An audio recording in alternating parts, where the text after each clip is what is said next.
And a very pleasant good afternoon, everyone. We're so delighted you are here and also sad at the same time, as this is our final performance for this 22-23 season here at the casino at Dania Beach and Dania Beach Alai. But we're expecting another great 9-game performance today, and we hope you thoroughly enjoy yourselves. Amongst our 9 games today, betting opportunities for a pair of daily doubles, 2 pick threes. The daily doubles start with game 1 and the other one in game number 8. The pick threes, game 3 and game 6, where they start, and 3 superfectas, games 4 and 7 in doubles, and our final game, game 9, singles superfecta. Those games are played a little bit longer to spectacular 9 scoring, and all the points still double, and the superfecta involves 4th place, and it can have a very handsome return. Otherwise, we expect no scratches on the card today. All players who are in the program are here and ready to play. And as always, we've had some great lines lately, but that also means occasionally people do get shut out. We don't like that. We know that's not why you're here. So do get in line as early as you can. Do your homework even in line if necessary. And so that way you get your bets in. If you miss us over the break, one place you can catch up on some of the great highlight action is our YouTube channel, Dania Beach Alai. Subscribe. It is free. You can catch past performances, including this one, which is also on live, and other announcements from Dania Beach Alai on our YouTube channel. Enjoy the performance today. Game 1 in about 8 minutes. Well, that will be the last State of the Union message for a little while anyway. We welcome, say hi to the gang. Actually, I need to punch this up, punch you guys up, not out, punch up to get you all on YouTube in the chat room. And if you missed the dramatic news, Benny and I wiping tears of joy away last night when we announced that we've reached the 1,000 subscriber mark. Now, here's the thing, Benny. I'm looking at it right now. Now it just says 1K. Oh no! So, it could be 1,002. It could be 1,000. Well, I could look that up on my computer when. But yeah, that was big. That is actually meaningful for us because we've been talking about that for weeks, and thanks to you all, word of mouth, and all of your support from people like Rock and Ray who just checked in. We really do appreciate you guys and your questions, comments, suggestions. The insults, no, I'm just kidding. You know what? Actually, you know what? I was saying earlier in the back, I was talking with Romo and a couple other people that came into my office while we were getting ready to get everything set to go, and I was saying that it's funny how in seasons or years past, people would come to me and say, oh, this Eric is great, he's a great player, or he's like us playing so good, and they were complimenting the individuals, but in this 2 months, it's always been like, wow, man, this group is awesome. Yeah. So it's like it's not a single person that they're complimenting. They're really complimenting the whole group, and that's really nice. And we had a players meeting last night. I mentioned it real quick when I came up yesterday to celebrate our 1,000th subscription. And in that meeting, I relayed the message to the player that the fans really appreciate it because they're out there, they're on Instagram, and they probably watch the replay of their games on YouTube. But when you go back and you watch the YouTube performance, you don't see the chat. You don't get right. the live chat is all you see. So. Sometimes when you watch the performance, or all the time when you watch the performance, on demand, you don't see the compliments that people are saying. So I relayed that message. They were all very happy. Some of them knew. Some of them actually watched the games down in the locker room on their phone. Wow. to hear our commentary. Well, that's very nice. And also to see, to hear our predictions. Yeah, it's a good thing I don't go back there. I don't think we got too many. I think we're below 50%. We're below 50% on our picks for the tournament. But and reading in the chat this morning, everybody's thanking us, and we really appreciate that. It's more an appreciation towards the people supporting us and the people that have been here for the 2 months. When we were planning it months ago, we really didn't know what to expect. We've seen it so many times before where highlight closes for a couple of months and people move on. People find another form of entertainment. We're in the parimutuel business. Some people, go bet dogs or horses or something else. And and we lose customers. But Yeah. this time, I think it was the opposite. I think this time we picked up the diehard fans that were here years ago. Came back and then I think it was a lot of word of mouth, like, hey, It has to be. you know, these kinda guys has to are be, yeah. these guys are worth watching.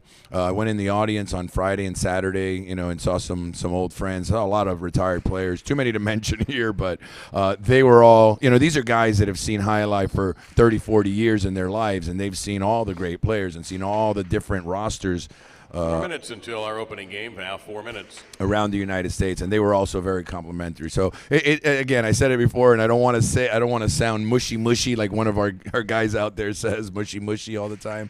But it does really warm my heart to see that we've got this kind of support. So thank you for that, guys. Well, it's funny. Who do I run into? I went downstairs to say goodbye for the season to Denise, who runs the mutual apartment single-handedly, pretty much. Yes. And who do I run into but Romo? Oh. Who I haven't really had a conversation with because I don't go to the back. I don't Right. have the right license, or I guess you could let me. No, in if you you're wanted allowed to. back there. But it's kind of hard when you're by yourself. Right. I'm responsible for all the stuff that goes on in here. Anyhow, we had a very nice chat, and we kind of exchanged the same sentiment that what he's hearing and what I'm hearing and what I said to him was the passion of which these guys have played with, and he may have said that to them yesterday also.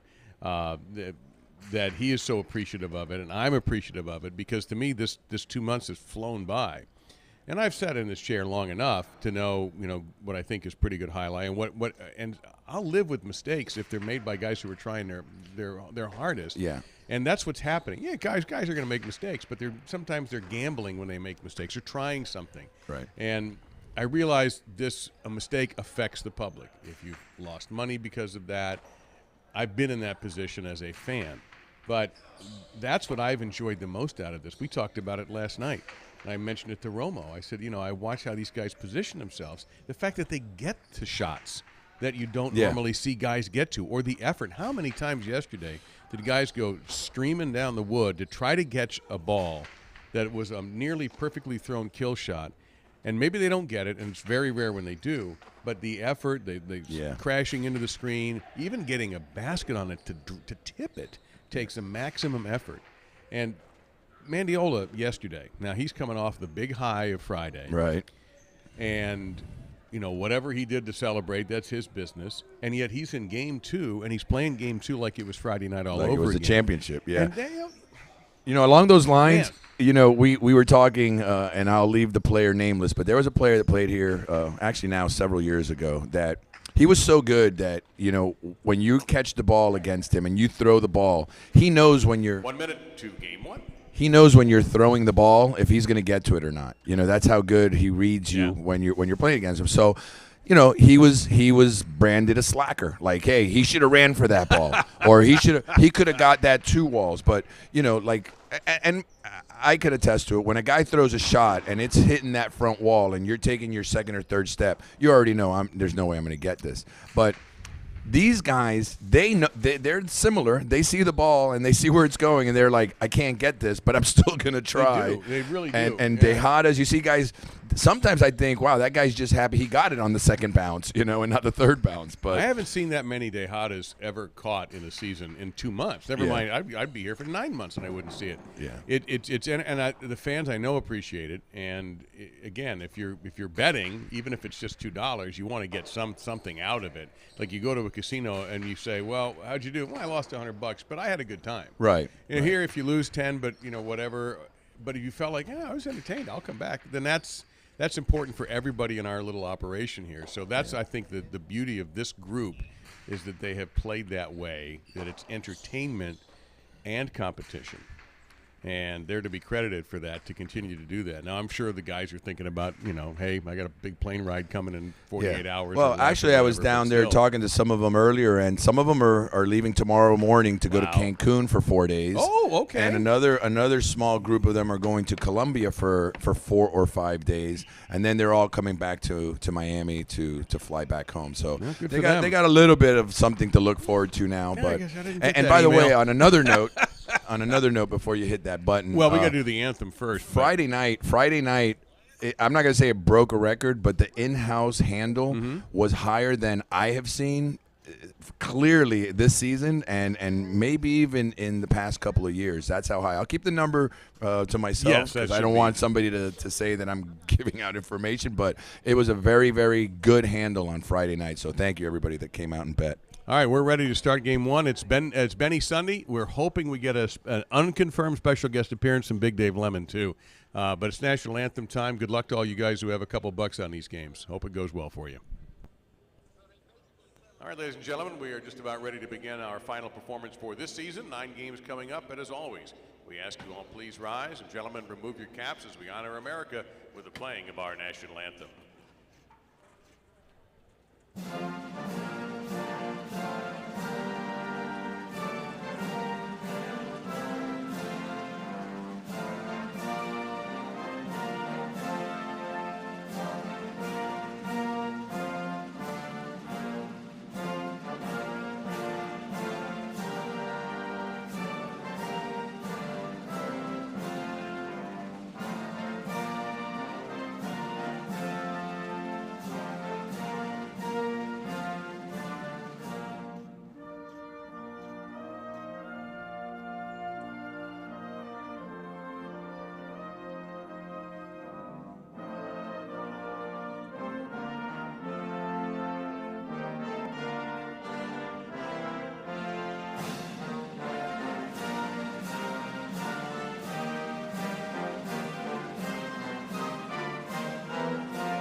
It's time for game number 1 and our first daily double. We begin with Aaron serving in the red of post 1, Danielle receiving the blue of post 2. This spectacular 7 singles match. All points will double at the end of round 1.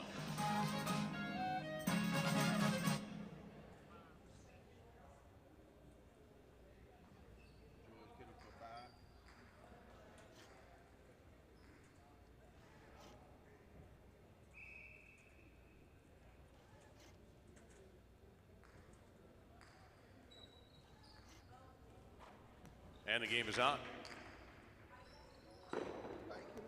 Point to 1. Ed Shabari in the white of post 3.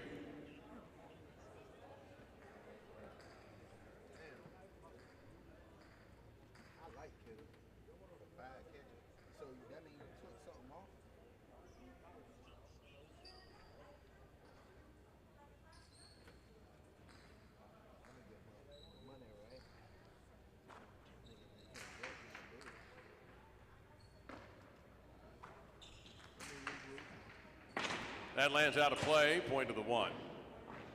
This is Uresti in the green at post 4.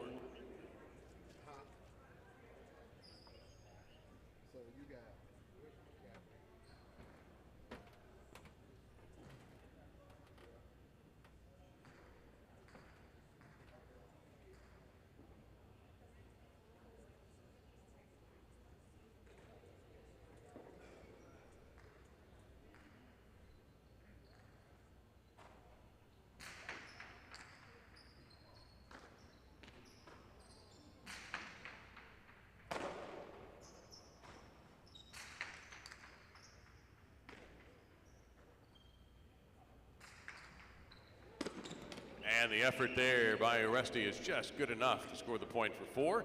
Here's Mandiola in the black of post 5.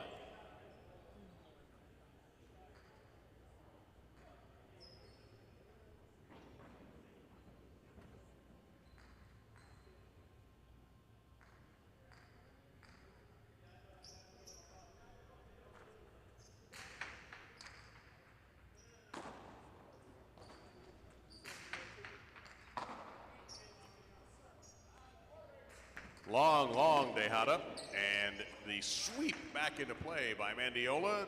Tough bounce. Look at the positioning there by Uresti. That's incredible, and it's going to score point 4.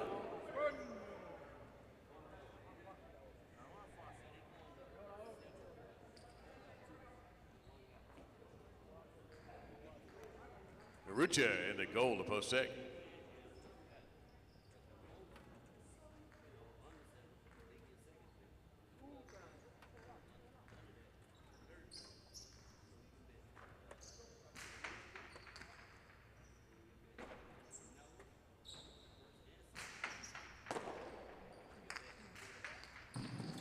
Killed off there by Uresti, point to the 4.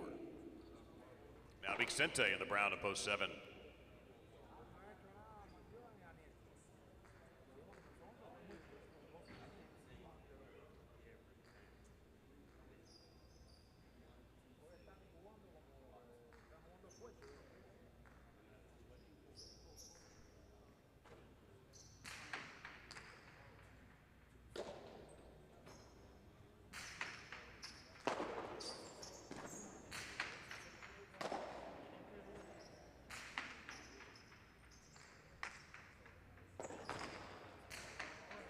That goes out of bounds, point to the 7. And Benetrix, purple shirt, post 8, will conclude the first round.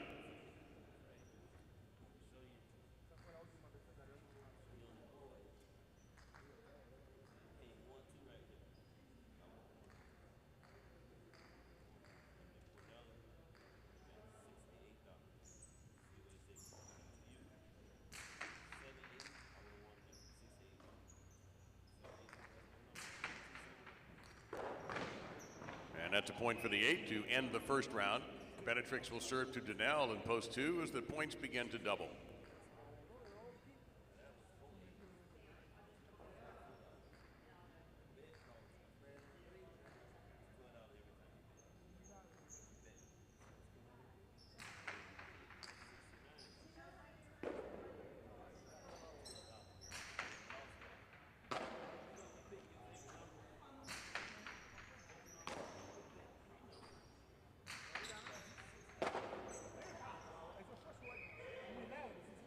Point to 2. Etcheberry, post 3.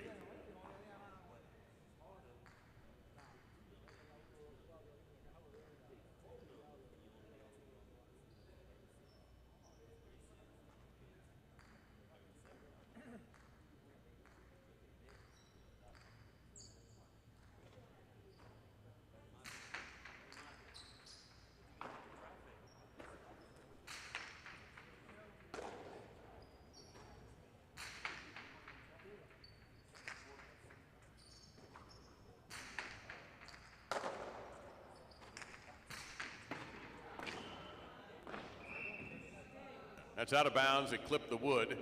Point to 3. 3 serving to Aaron in post 1.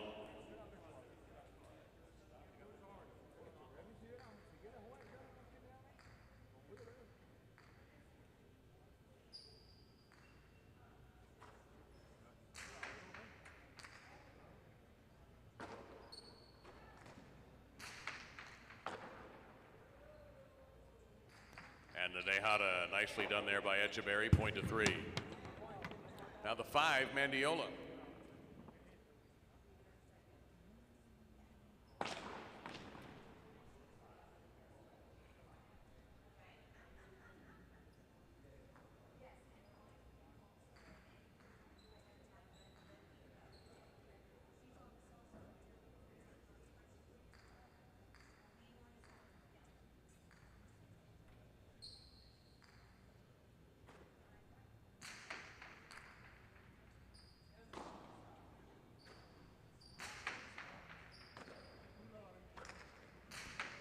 The Ramate takes the big bounce and a nice kill shot by Etcheberry, point to 3. That gives him 6 points and possible game point. Here's Aruccia in post 6 to try to stop him.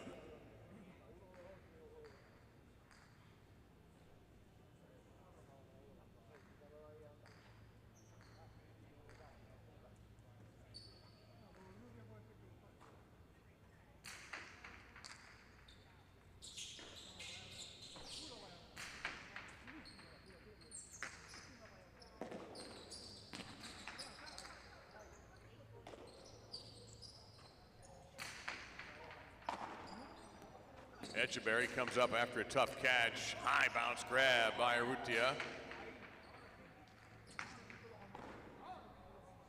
That save will get there. And Urrutia gets under that right side. That'll check up just right, point to 6. Uresti post 4.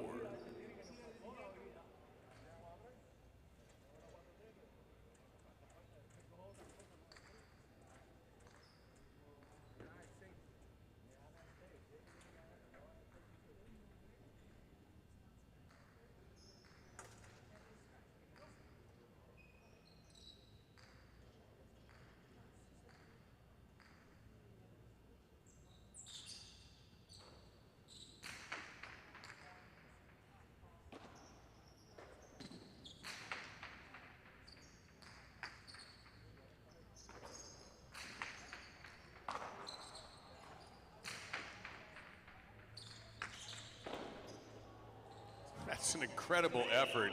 It's going to hit the upper screen. And a point to Uresti in post 4. Now Uresti has possible game point in post 4. Big Sente receiving in post 7.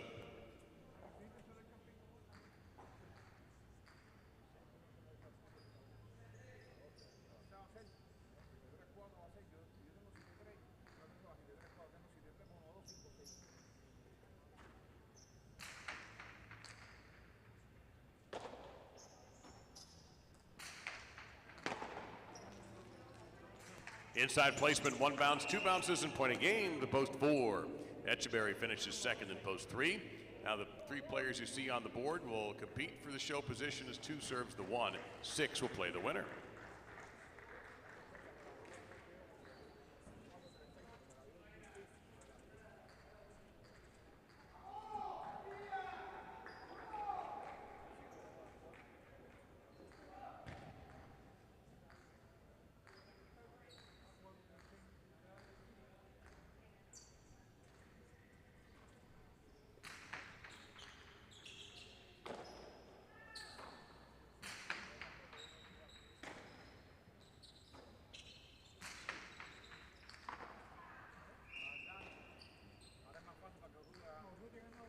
And that's a point for Daniel in post 2. Back in post 6, Urrutia.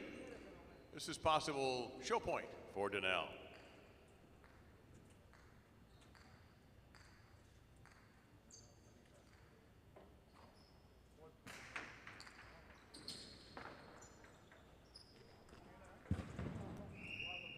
Point and show, post 2.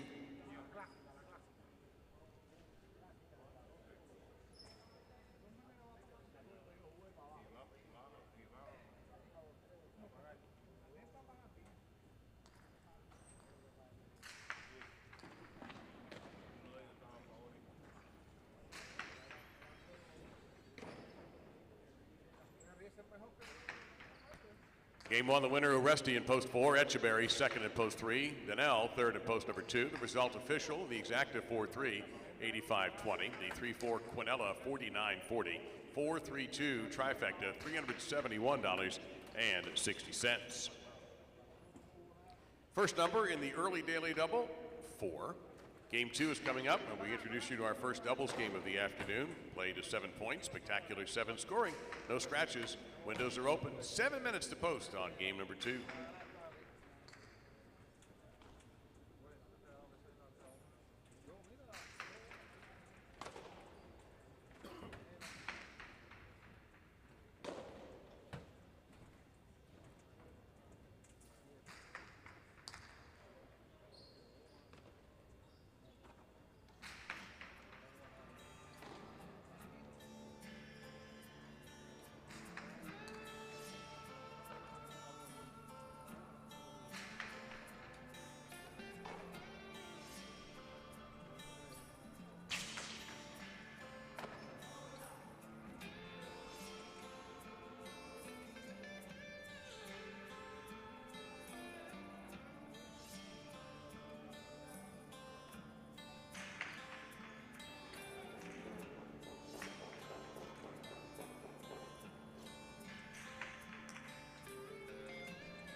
Last call for game 2. Last call.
This is game number 2, our first doubles match of the day, with Goanaga and Mandiola serving in the red to post 1, Uresti and Arta teamed to the blue at post 2. Spectacular 7 scoring and double points after round 1.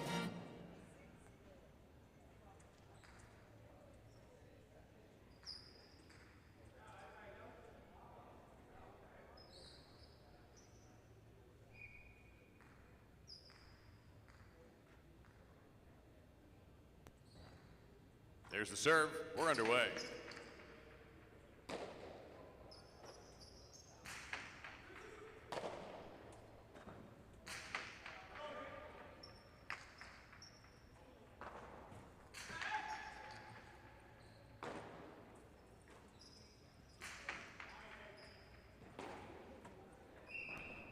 Point of the 1.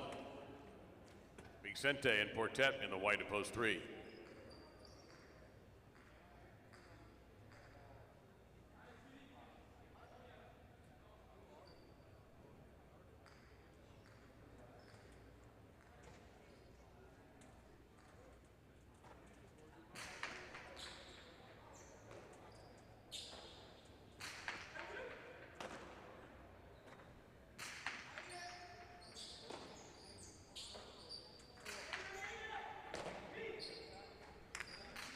Two wall, and that's caught in the wood by Vicente. Cortada return, and right there is Goanaga.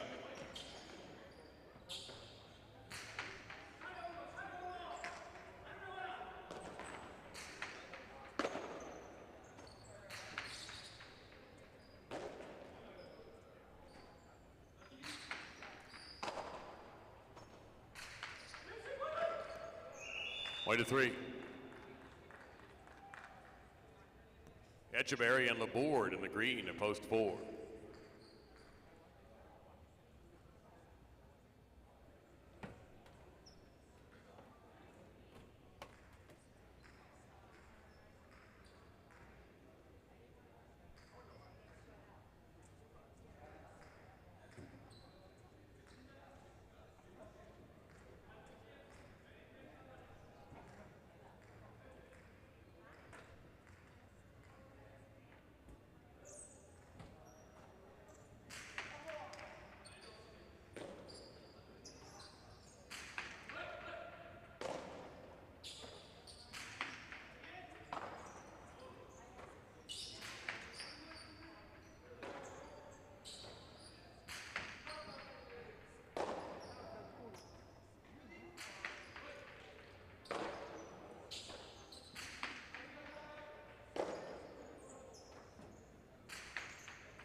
Vicente from near the line, and Echeverry handles that one, pulls it out of his chest. 2 on the Robote. It was a fine shot, point to 3.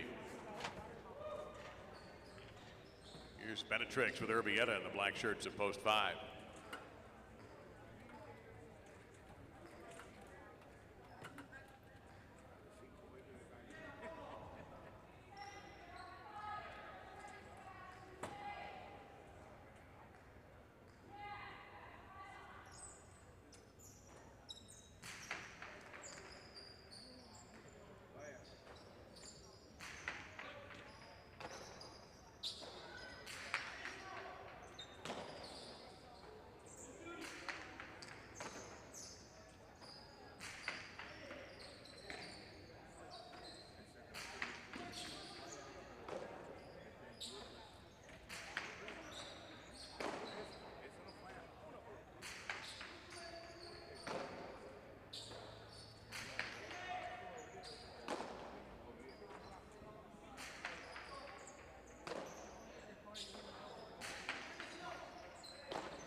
Point to 3.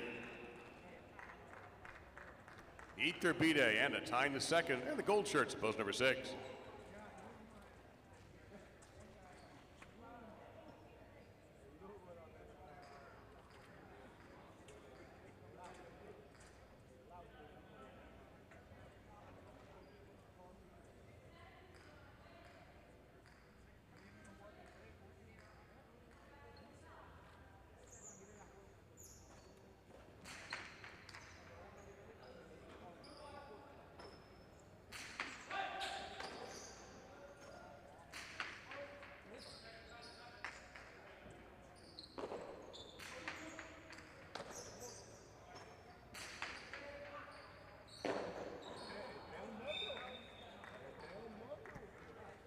Point to the 3 with 4 points. They'll serve to Arucci and Danel in post 7, brown shirts.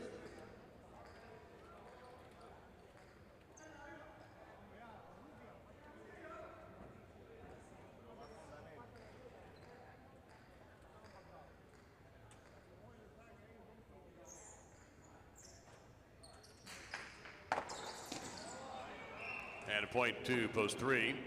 This is Aaron and Bilo, the purple to post 8.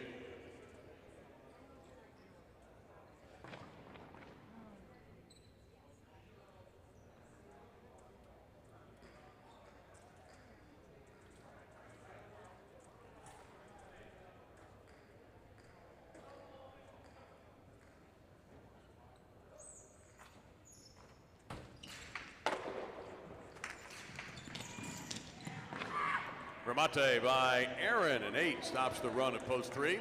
They'll turn the corner and begin the double point round, serving to Rusty and Arta, post 2.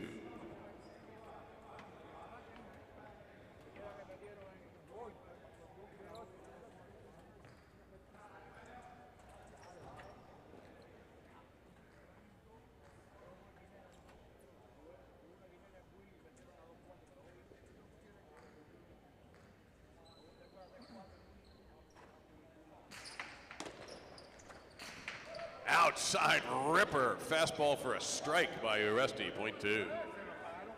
Here's Koenaga and Mandiola, post 1.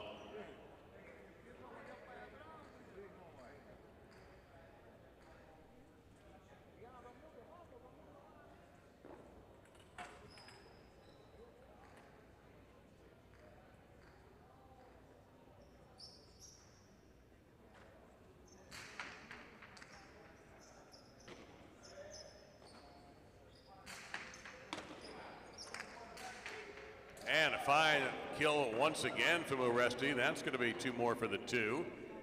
Now Echeverry on the board, post 4.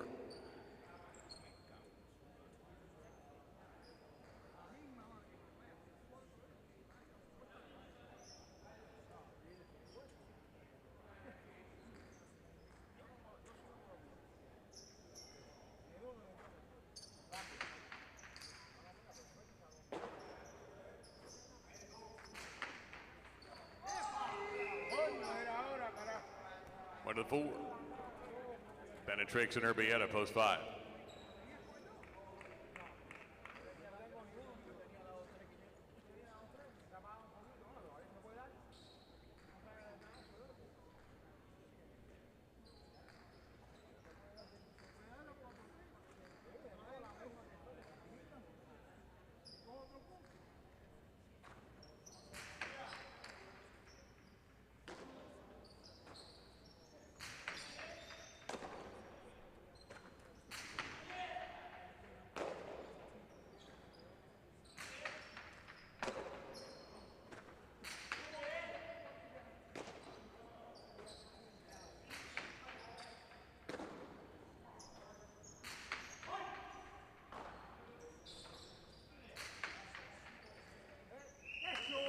That is too high along the sidewall and out of play. And a point to the 4. Now back to receive the serve, Iturbide, and a tie to second, post 6.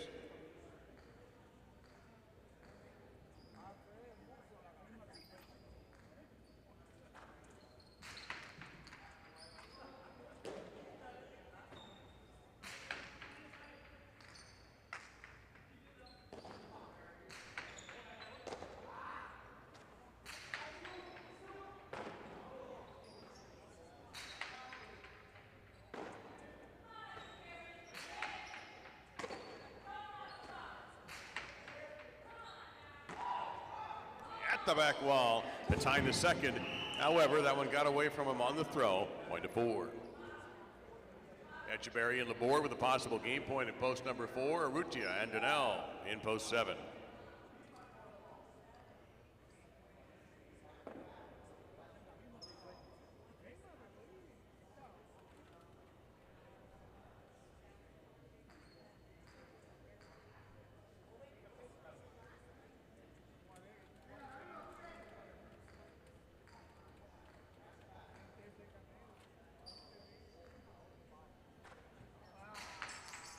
Underserve, point to 7.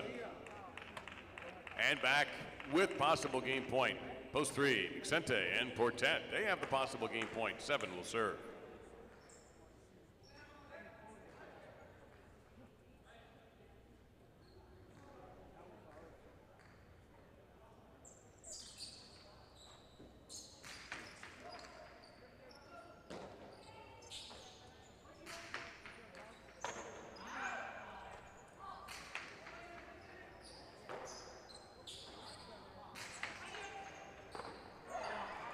Win a game to post number 3.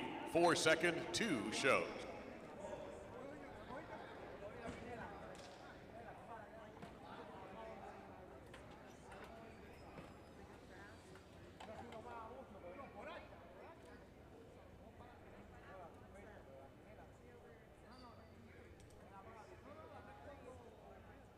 It's Vicente and Portet. They grab game 2 in post 3. Echeverry on the board, second in post 4. Aresti and Arta, third in post number 2.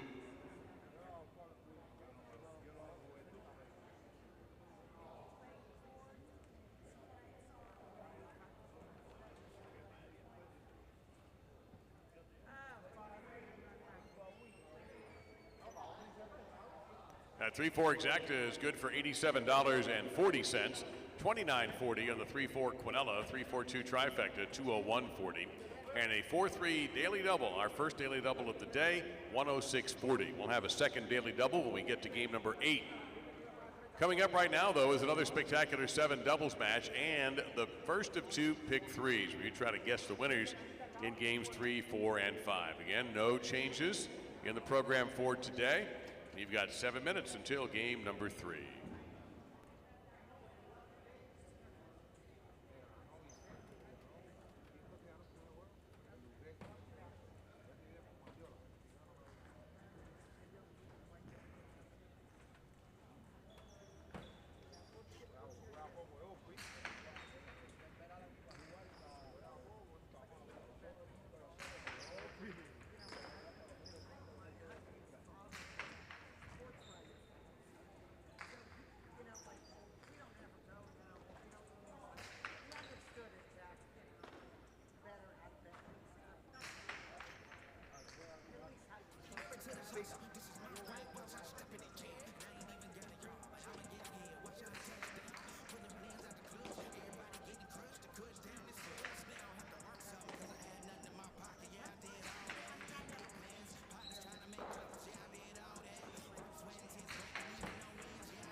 All right, so an interesting query from Kirkpatrick. Not Kirk Cameron, but Kirkpatrick, who wanted to know about David Johnny Knox. Now, I don't, and Russ Carlton. I do not know Russ Carlton. I know Russ Oasis. Was a DJ for a long time down here. Larry Carlton, the jazz guitarist, but not Russ Carlton. Now, I knew John Knox was my big boss when I was here in the 80s. He was the GM. He had a very interesting radio career at WQAM back in the Beatles days when that was a rocker before it turned into a more traditional AM station. Well, actually, that was when they were traditional. And then he was the GM here. Now, you were telling me he announced here. That's way before my time. Yeah, I think he announced early in the 80s, like when he still not that early in the 80s. I got here in 82. Well, and I replaced Steve Borey. Maybe Kurt can tell us Kurt, what years are you talking? Because if Dave doesn't know, I mean, look, I got here in summer of '82. Steve Borey had been promoted to public relations director. He had been the announcer, and we were just going with Summer Highlight. In fact, that might have been the first season of Summer Highlight. And Steve worked in the winter with a guy named Dave Maluski, who lived in Connecticut, and then would come down here for a few months, do the winter season, and then go back. Is that the guy that couldn't pronounce Achotegi? Anyhow, we nicknamed him Mother Maluski, and so he was part of the Milford Winter crew. But John Knox is the announcer. No, John was the GM here. We had a very clear structure: assistant GM, PR assistant. I knew who I had to report to, in case they needed something or whatever. But as he was a DJ in a past life, but no, as an announcer here, don't know that one. Yeah, and I don't know what he's doing nowadays. He actually left the company several months, not maybe like 6 or 7 months before I started. So okay, I don't know what happened after that. I think I'm not 100% sure of this, but I think that he and one other executive got a piece of the action when Boyd bought the property from Steve Schneider. So okay, I'm not sure about that, but I heard something to that effect. So maybe he decided to take his money and run and just retire and move on. That's very possible. And back then when I'm in my very early 20s, I'm not thinking of the age of the people who are older than me, but I don't know how much older than me they were. I just knew that if he didn't come in the booth often, but it was usually not great when he did, or else he really wanted something emphasized. But no, there's no time left on the clock. Do you want to go ahead and tell the fans that we were talking before coming on this segment that we have nothing else to talk about? We have nothing else to say. We've done all we can do, so here's what we're going to do. We're fishing here. We're talking about John Knox. And we're about to hire Arietta for fishing charters. So here's what we want to do. If you guys have anything for us, this is the time to feed us in the next couple games. Questions, any of that stuff. Highlight or I don't know, today's football games. I don't care. And if you don't feel up to that or you think you're out of material, we understand. So we'll keep an eye on everything as we get ready for Game 3 here, and we'll come back as necessary. I think we did hit on every single topic that we possibly could over the last 8 weeks. So give us some help, guys.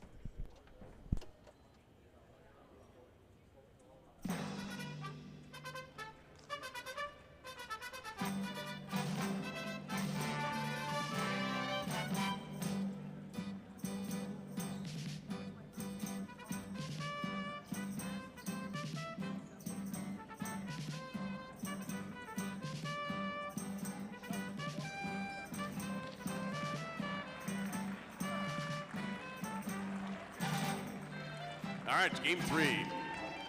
Starts the pick 3, spectacular 7. Here's the doubles match with Vicente and Bilo in the red at post 1. Going Aga to time the second. Blue post 2 will receive.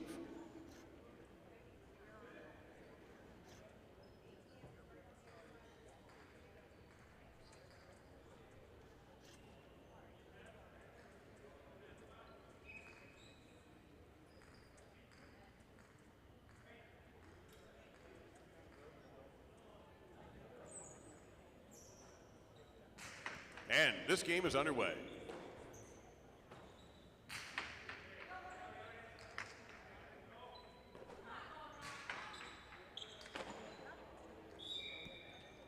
2-1. Uresti and Mandiola in the white to post 3.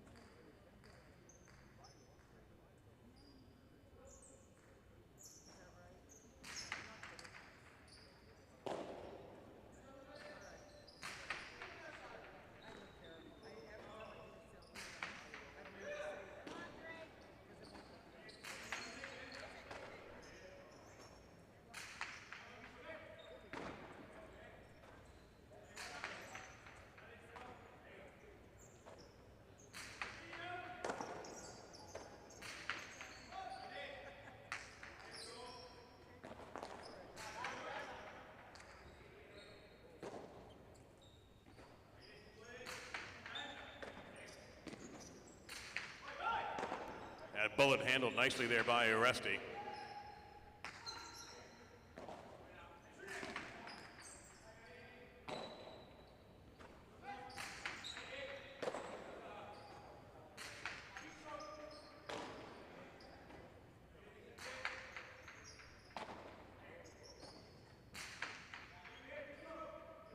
Back wall grab pulled in by Mandiola.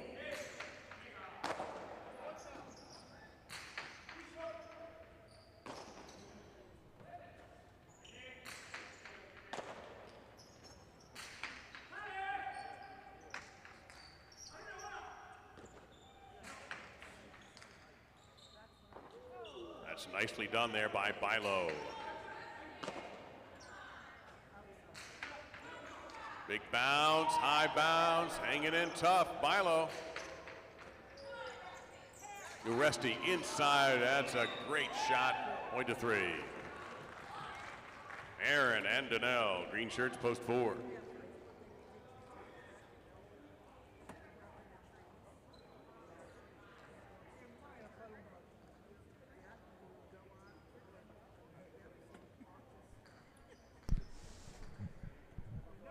Hey guys, I see your questions, and they're great questions. Benny walked out of the booth. He had to run around the building a little bit, but he'll definitely will be back. So thank you. Keep them coming, and I'll let you know, when we're going to get going again. You'll know when we start talking to you. But thank you. That's good stuff. Keep it going. Aaron kills the point for the 4. Now 4 serving to the 5. Iturbide and Laborde.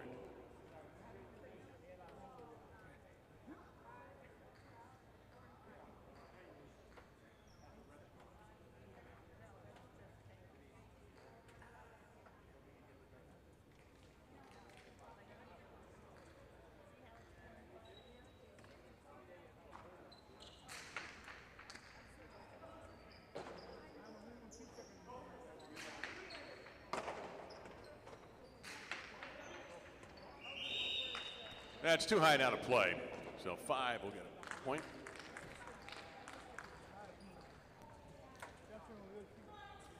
It's Etcheberry with Arta in the goal to post 6.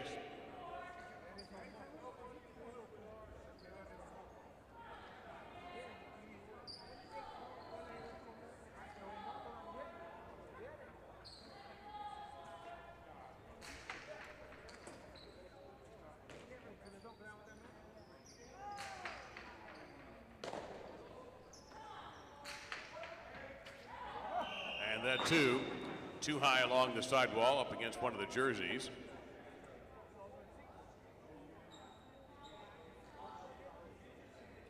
So 6 stays out. They'll serve to post 7.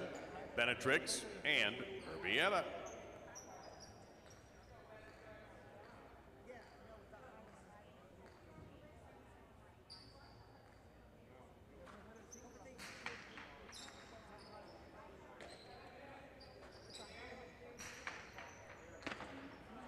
Bote pronto by Etcheberry. It's big left side coming off the back wall.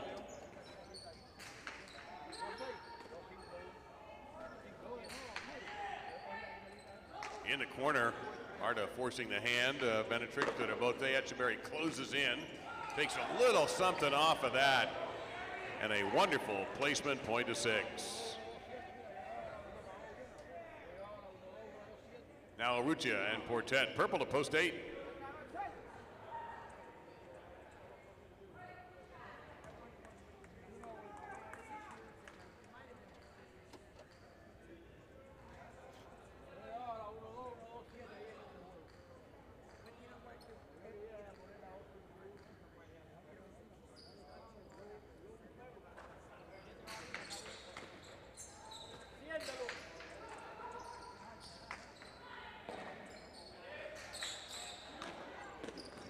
Urrutia, Costado over Arta's head, but it comes out to where Echeverry, very well placed with a bote. Point to 6. And the double point round starts with Goanaga and a tie in the second at post 2.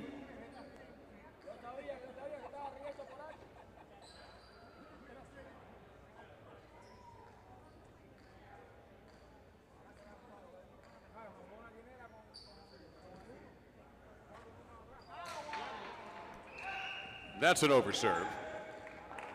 Point 2. Vicente and Bilo in post number 1.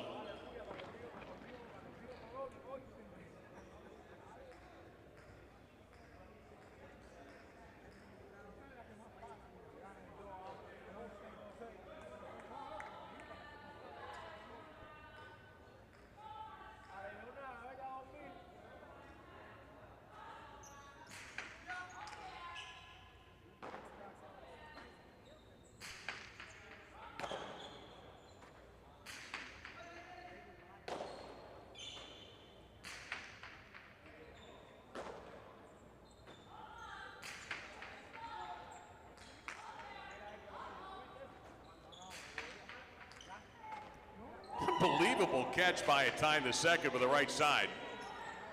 Vicente powers the left side off the back wall. Goanaga, the Bote trying to get it away from Vicente, couldn't do it.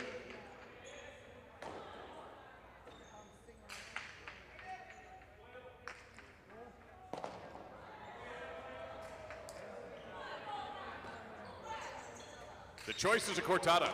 Caught on the right side by Vicente, returns, scooped right back by Goanaga. He fires. Out of bounds. Point to the 1.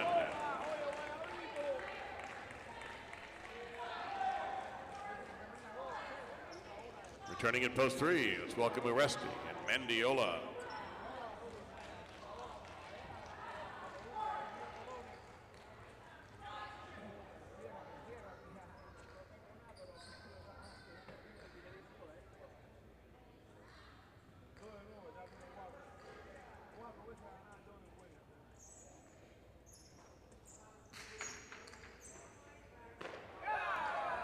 Point 1. Vicente and Bila with a possible game point in post 1. Aaron and Danielle are up now in post 4 to try to stop them.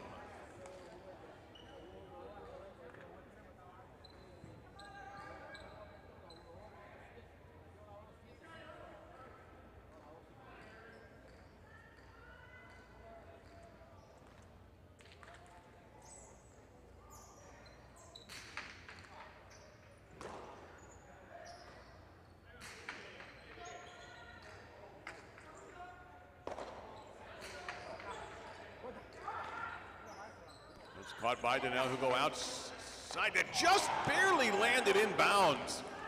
Point to 4. Now Iturbide on the board at post 5.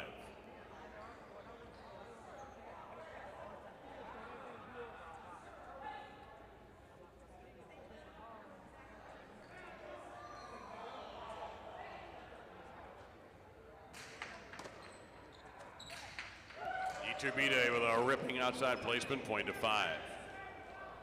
Benetrix and Urbieta, post 7.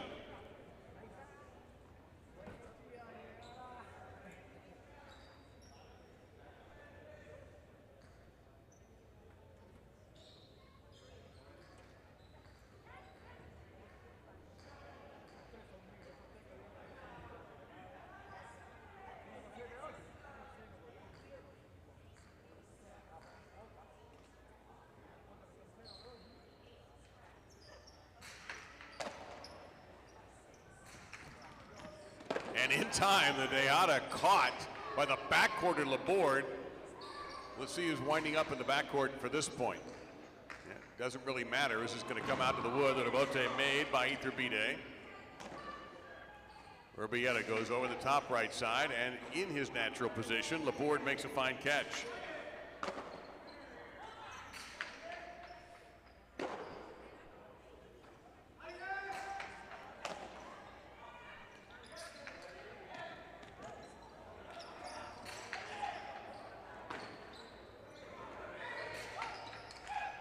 Big bounce, point to 7.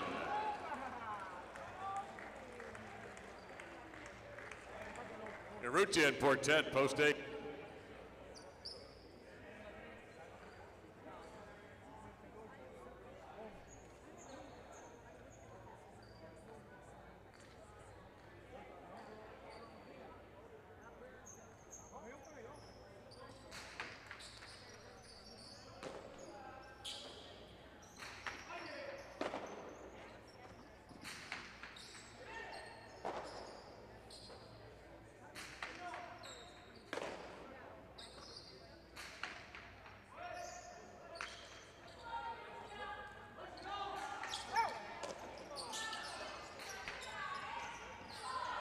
And Benetrix able to put the point away from in between the 4 and 5 line. 7 will score.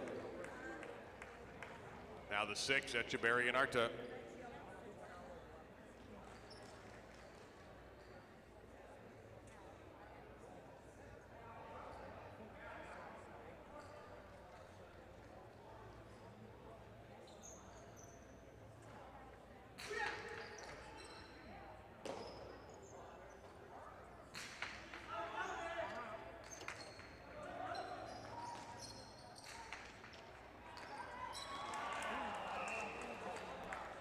That's 2 more for the 7 on the placement by Benetrix. They've got possible game point with Goanaga and a tying the second at post 2, trying to stop them.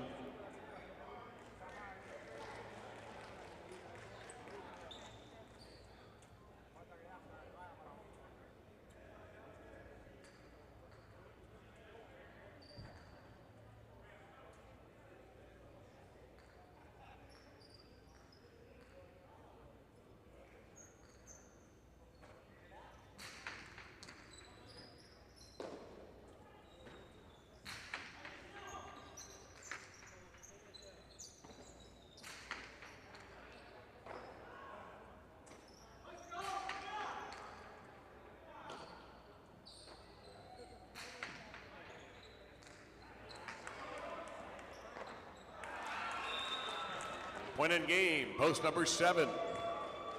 Post 1 takes the place. And now a 3-way show playoff. 4 and 5 will start it off, and 6 awaits the winner.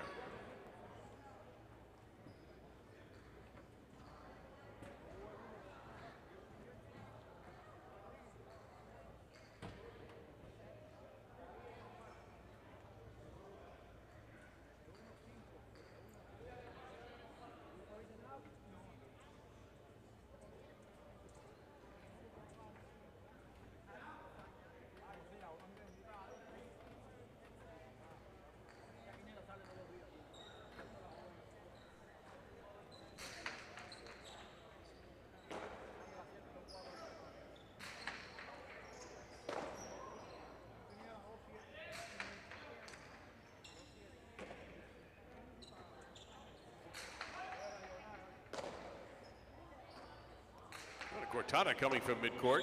That did bounce twice. 2 bounces, point of 4 on the shot by Donnell.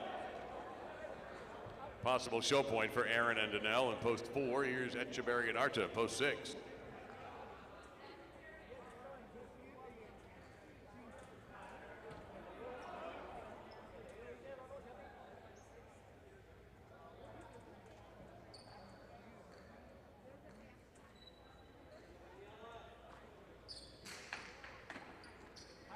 One and show, post 4.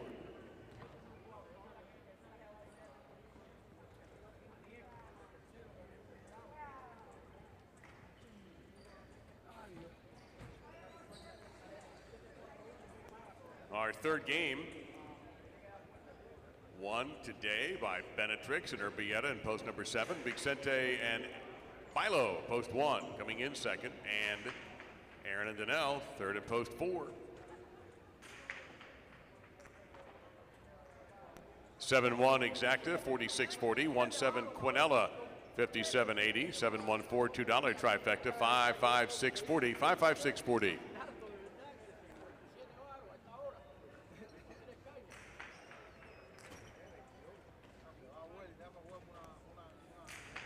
First number in the pick 3, 7. And now comes our first Superfecta game. 9 points. The Superfecta involves 4th place. So if you're interested, it can be a handsome return if you're fortunate. There are $1.10 Superfectas available. You can bet it straight or box it. And this game, again, spectacular 9 scoring. No changes in game number 4. Well now, ask and we shall receive. Benny has just scheduled carpal tunnel surgery for writing down all the notes he's taking after he started seeing these questions on his phone when he left the booth a little bit. I'll handle one of them, the Atine issue that is brought up. That one sounds like it's of the utmost importance that it gets answered. Well, it is to one man in the room. And look, I understand if you're upset about it, I only give you my answer. I didn't know that it was Atine's son until Benny told me. And I don't know, Stan, if you had been around with us from the beginning in December, but they made an effort in the program and on the big board to use the traditional Roman numerals, and it never worked out. He looked like it said Atine LL. We couldn't do the number 2, apparently. And you know a little bit more about that stuff. Yeah. So it was just decided that in the program and on the board, it was going to be Atine. Now, the reason I do it, the main reason, is I know his father's watching on YouTube, and actually his father, I don't know if he's still in town. Yeah, he's here. Yeah, so he's here. I'm a sports dad. Benny's a sports dad. So I'm thinking, and when I watched a game that my sons either are playing in or were playing in, I want it done right. So I do it out of respect for his father, and that's the correct name. But I have actually said Atine a few times, especially during points. When things are moving quickly. So that's the story. I can't speak for the other guys. They may not know the backstory. They're not here all the time. They're subs. So I'm not going to tell them what to, put them down if they don't have all of that. But that's why I do it. I actually wasn't even aware that Pete only called him Atine. Like I said, I come up here with Dave sometimes on Thursday or Friday, and then sometimes with him or Dave Lemon here on Sunday. Usually when I'm not up in the announcer's booth, I'm downstairs in my office or walking around the locker room. I rarely listen to the announcing unless I'm up here. And when I'm up here, I'm with you, so I obviously hear it. But you've got no choice. Well, I got no choice. But when I'm in my office, I have the TV on and I'm watching the games, but I have the volume down because every 3 minutes somebody walks in to ask me a question, which I kind of like. I'm not complaining about it. I'm just saying. So all right, here we go. We got a lot of questions, and I jot down, I guess, which is now about half of them. Uh-oh. Telephone call. Here. Oh, it's you calling. That's me calling. Let's see what I want. All right, hold on. This is going to be Roma. My extension. It's not actually me. It's my extension. So he's calling for me. All right. Anyways, we'll move on, and then we'll see what. All right. So the Tampa Fronton question that was asked about players that came over in 1998 when Tampa Alai closed, and a lot of the players came over to Tampa. So who was my favorite player to play with? So ironically enough, in 1998 when Tampa closed and they all came to play at Miami, not all of them, but the players that did come over, I was playing front court a few months before Tampa closed, and it just so happens that at almost on the same day, I think, that they announced Tampa was closing, we had already made the decision for me to switch to the backcourt. So I was kind of like just learning, not learning how to play backcourt, but just learning how to play with the players that were still currently there in Miami. So then a bunch of guys came over, and a couple of my favorites was Hobby. Hobby was a great guy to play with. People call him the mummy, and sometimes it looks like he's half asleep or not trying, but that kid is so talented. He's the only player that I have ever played with or against that he's not real strong, but it's something that's remarkable. It's actually even hard to explain. When he would throw the ball with the rebote or with his left side, or when he would throw the ball, he would use the weight of the ball to win the point. In other words, a lot of guys throw hard and then the ball does what it does. But Hobby had this knack about throwing the ball just the right speed for it to hit the front wall, check down, hit the floor, and bounce over somebody's head. And another thing about Hobby is he wasn't much of a talker. He was a very quiet guy. But if he ever said, boy, you get out of the way. Okay. You don't ever go for a ball if he calls it off the back wall. And there were balls that were, I was thinking, I got to go for it. It's going to roll out. And he says, boy, and he says like this, boy, like real low, and you just let it go. And he's there, and he's in position, and he's very talented. So he was one of my favorite players to play with. I don't know. Can't remember if we did well or not, but I never played with him in a tournament. But the other guy that I loved playing with was Zinkunegi, which Zinkunegi was very much like a player like Jairo or maybe a Ferranda, which he was just like very good shape. He was always in the game. He was, not flashy, but he was always in the play, and he was a lot of fun to play with. And I did actually play a tournament with right here, the Dania Miami Challenge, and we got first place. So that was a lot of fun. And then the other one is the obvious choice, Goycochea, when he came from Orlando in 2003. That he was definitely my favorite partner. Literally we were winning the tournament. We came to play the final round here in Dania. Him in the front court, me in the back court, and he said 2 minutes to game 4. 2 minutes. Right, but we're standing on deck right before the first point of the first game of the match, and he looks at me and he goes, "Do you want to touch a ball tonight?" And I just looked at him and said, "Absolutely not, man. Why would I want that? You play." And he literally played on the 10 line the whole night. Wow. And he covered the whole court. And I did obviously have to go for a couple of balls. There's a couple of balls he couldn't get to, but he's just that kind of player. Like if he wanted to play, 2 against 1, he could definitely go out there and dominate in that situation. So he was a lot of fun to play with. Another quick question, I'll just get to it quickly because we only got a minute, is elbow pads. Why don't? Oh yeah, that's an interesting one. Yeah, we don't see play. I can see right now Aaron has one on. The floor. There's an old saying in highlight. Going Naga's got at least a sleeve, if not. Yeah, a they pad. got sleeves. They wear sleeves, but that's more for keeping their arm warm. But there's an old saying in highlight that the floor is for walking. So that was Arizabal used to never throw. I mean, never ever would he throw himself to the floor. He'd just make a save. But I still have a piece of floating bone in my elbow from falling down, even with an elbow pad. But I think that the psyche of the player is, I'm going to play without a pad until I fall down a couple of times and hurt my elbow, and then I'm going to put the elbow pad on just to protect that injury. So that's kind of like where it comes from. Some other guys, they can't play without it because they're just used to it. Yeah. Last question for this round, Mexican frontons. As far as I know, they're all closed. Tijuana, Acapulco, Cancun, all closed.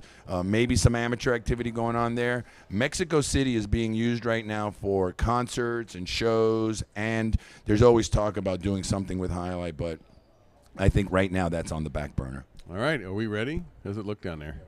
All right, guys, there are more, right? We have a couple more at least. There was a gentleman from Milford who wanted to say hello to you, too, in the chat. So we'll get to that. My good friend Robert. I will definitely – and hello, Robert. Not only will I say hello to him, but I will mention a little bit of what he's done in the past back in the 80s. All right, we'll get to that and anything else that pops up in your minds. We're ready for you, man. All right, here we go. Game 4. Good luck.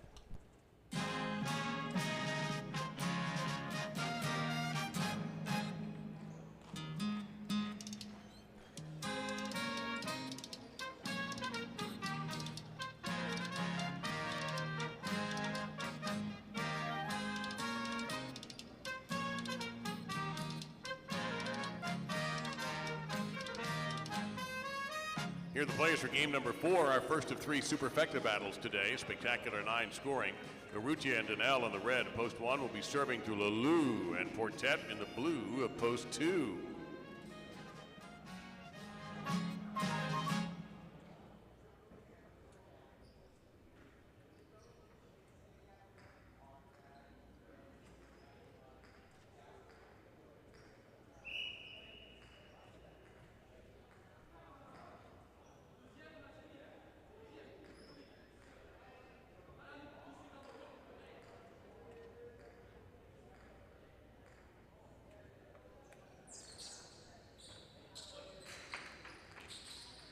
Game is on.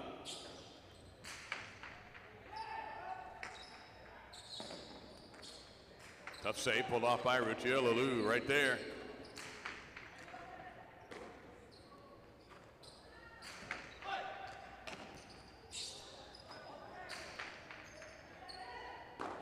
Great running catch by Danielle, kept the point going with that.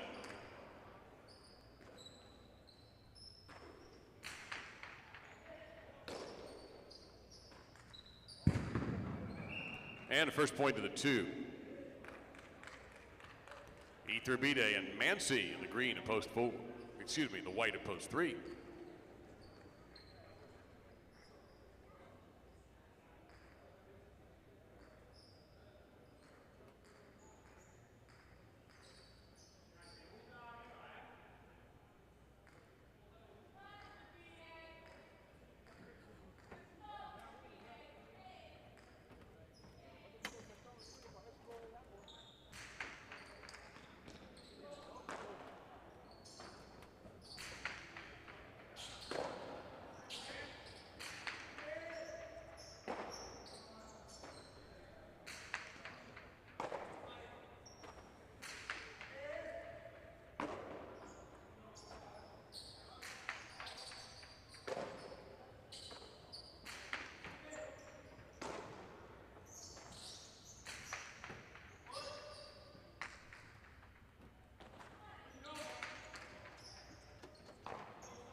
Sidewall, great catch there by Portet.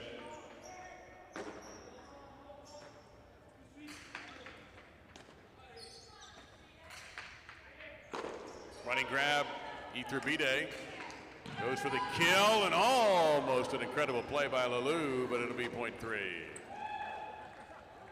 Vicente and a time the second at post 4, the green shirt.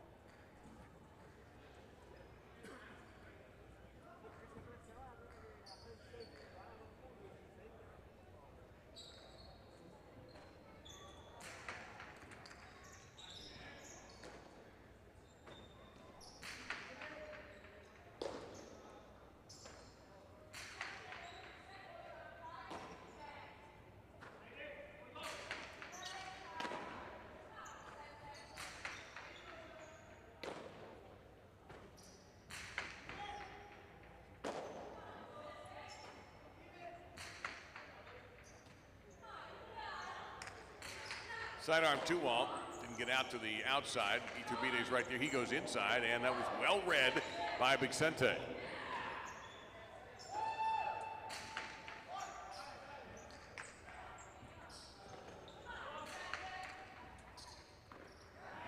That stayed along the wall, point to 4. Echeverry and Oyenard wear the black in post 5.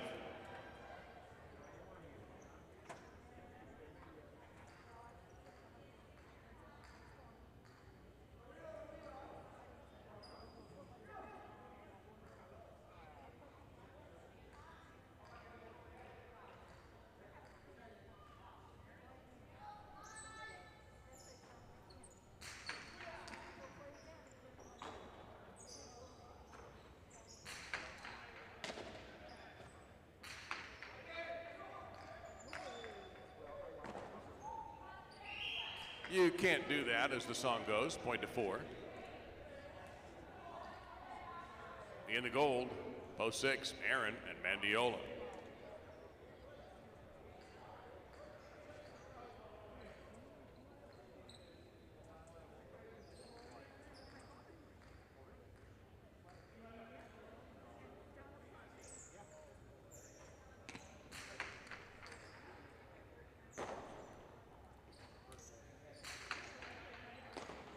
Nice catch there by Vicente. Aaron comes up firing a shot. Vicente right there. Puts that away beautifully. Point to 4.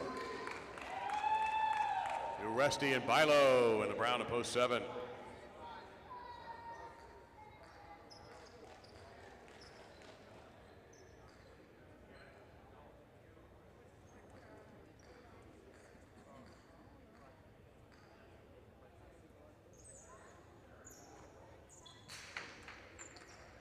That's an overserve. Point to 7. Goanaga and Laborde in the purple at post 8.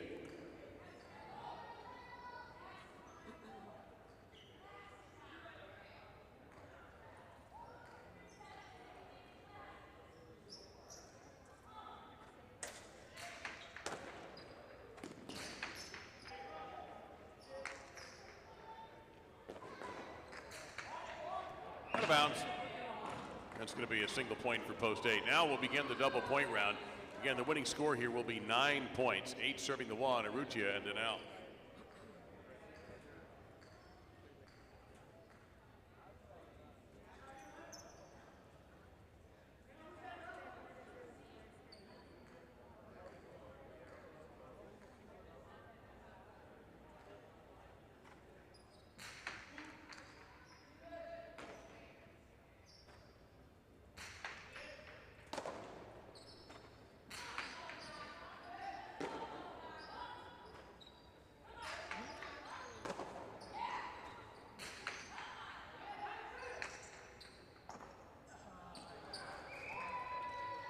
And that's 2 points for post 8. Here's Lelou and Portet, post 2.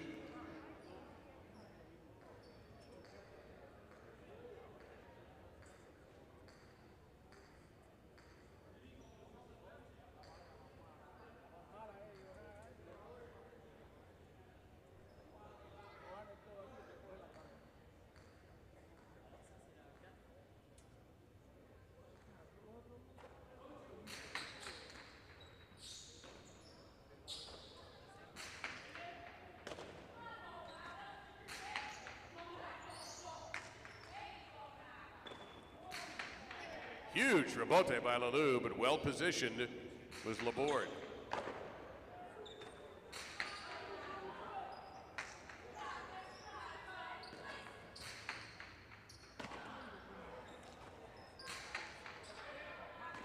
Sidewall grab by Laborde.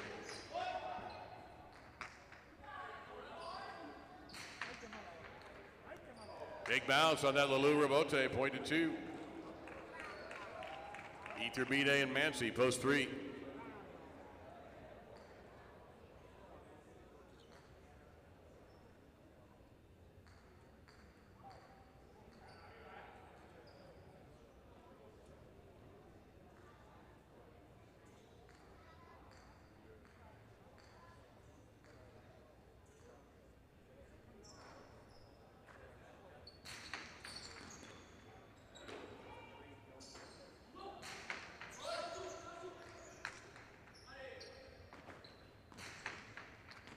Big bounce, running grab by Mansi.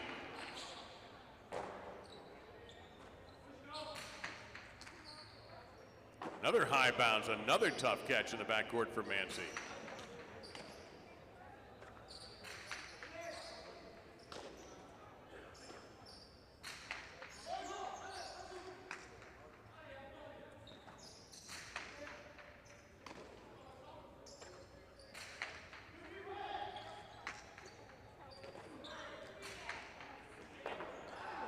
Point 2.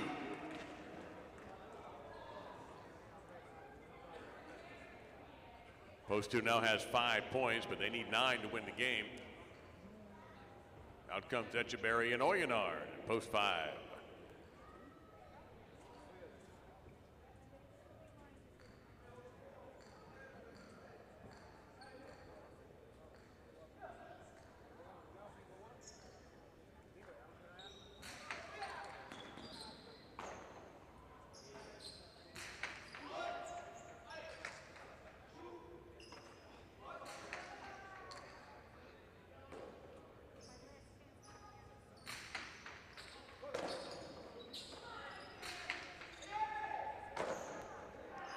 Hanging tough once again. Oyenard comes out with the right side.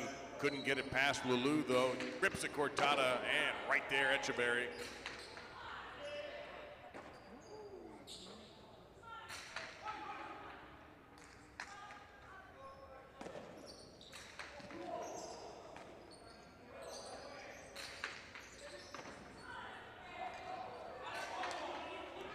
The Uramate by Etcheberry really took off. Lalou able to keep it going. Etcheberry goes and takes everything off the ball and scores the point for 5. Sneaky. Aaron and Mandiola post 6.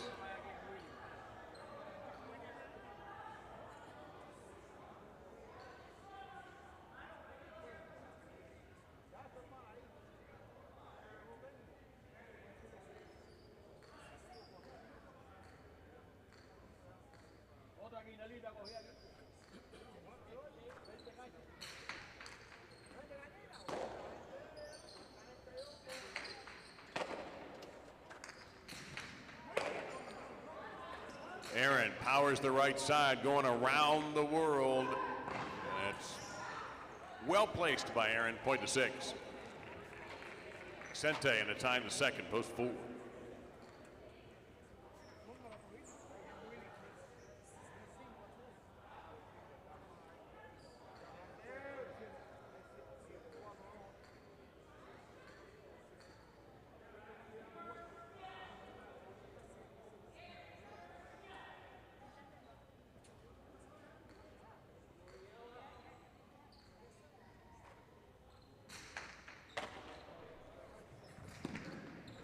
Excellent placement by Vicente after stealing the serve, point to 4.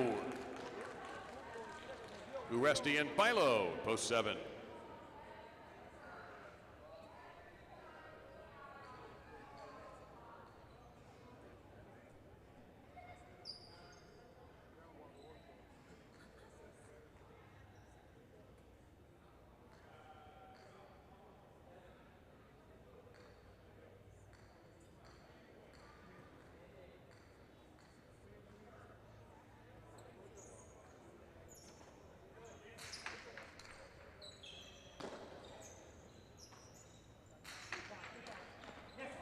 That was tipped.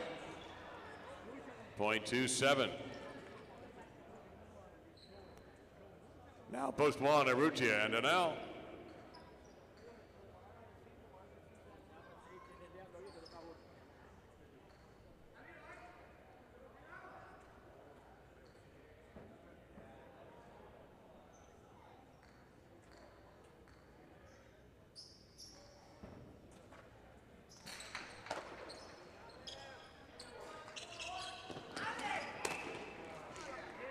And Arrutia on the perfect placement along the wall, point to the 1. Goenaga in post number 8.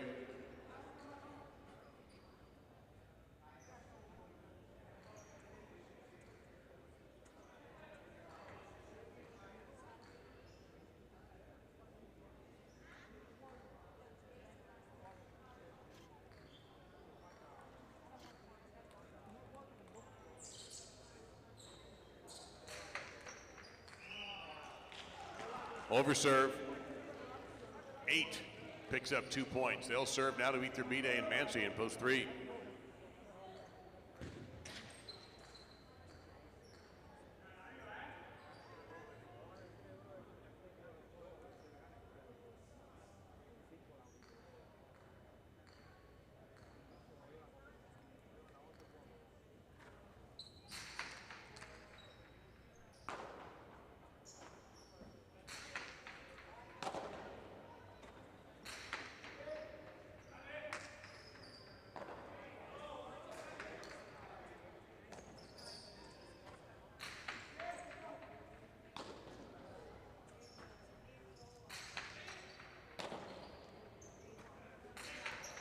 The Cortada is hauled in beautifully by Iturbide.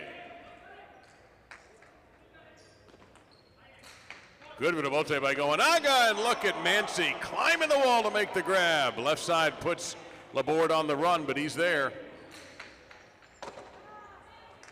Ramate, and a perfect shot from Iturbide, and 3 scores. Now the 2, Lalou and Portet.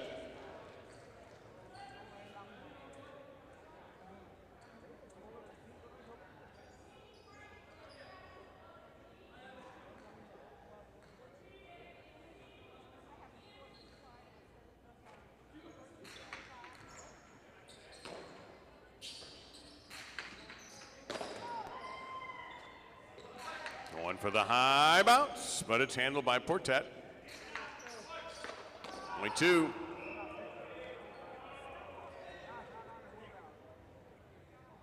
And we have our first possible game point of this game. Lelou and Portet in post 2, serving to the 5. Echeberry and Oyenard.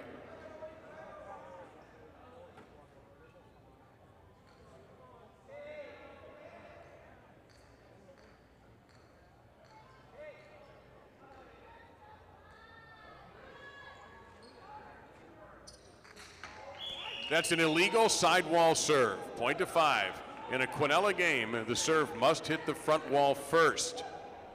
It did not, so the point is lost. And it's point to the 5. Now Aaron and Mandiola post 6.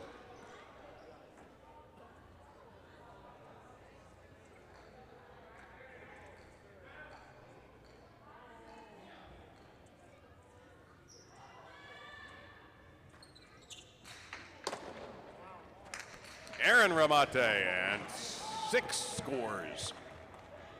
Now Vicente and a tie, and the second in post 4.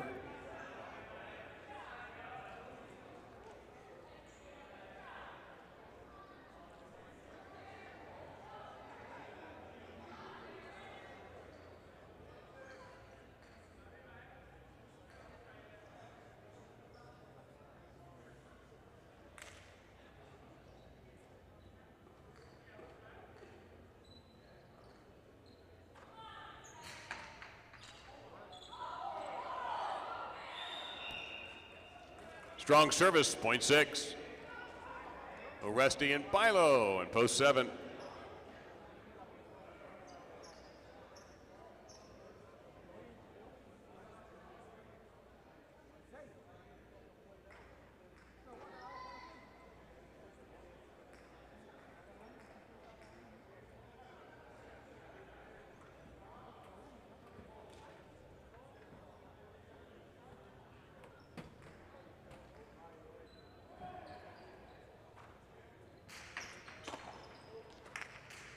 Ramate, off of Aaron Sesta. Point to 7.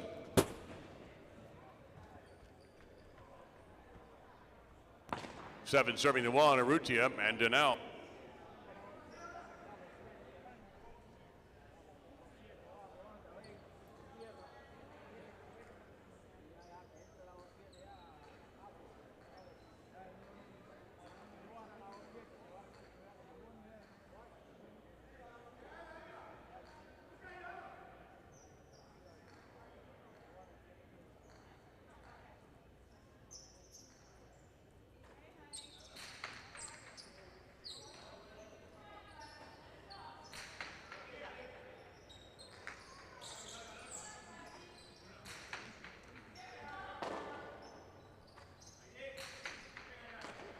Uresti with a catch.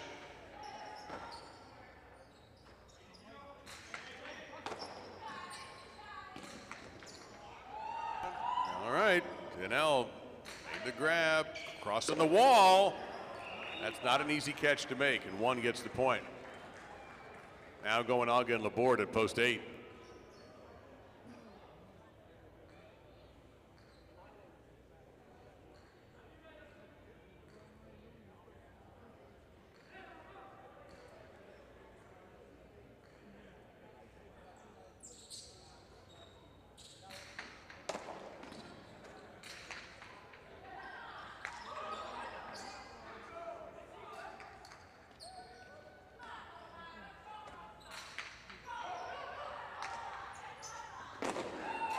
Urrutia smacks the Sesta down to make that with a bote. Laborde with a big left side, caught by Danielle.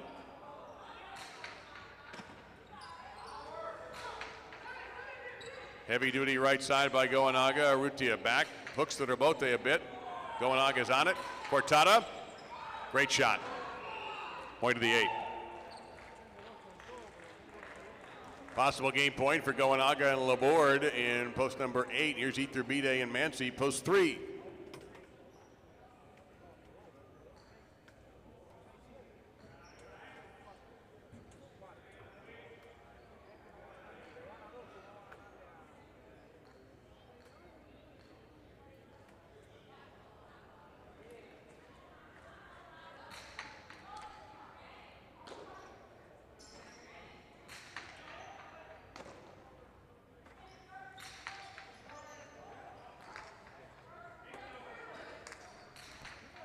Wow.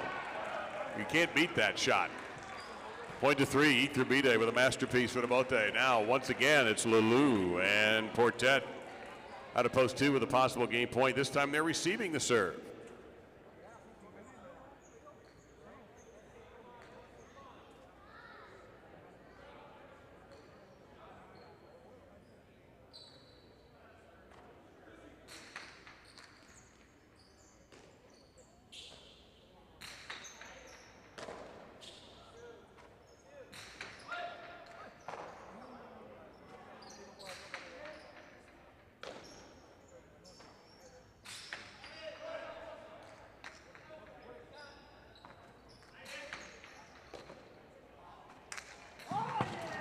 That is out of bounds. Point in game to the 2. 8 is second. The 6 is third. We'll still have to settle fourth place. It'll begin with 4 serving 7, 3 on deck.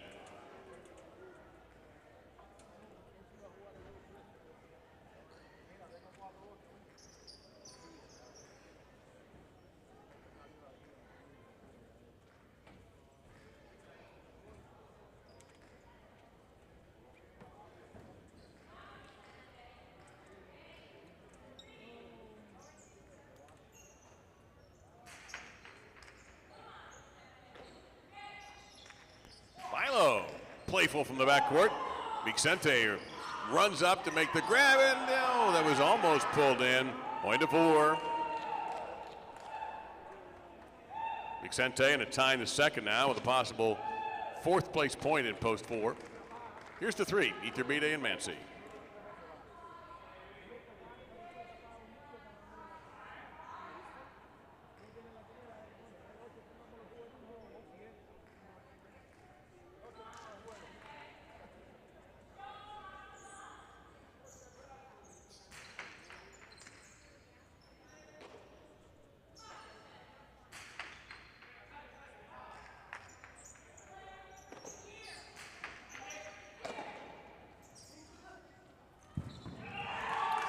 Point to the 4, they take fourth place.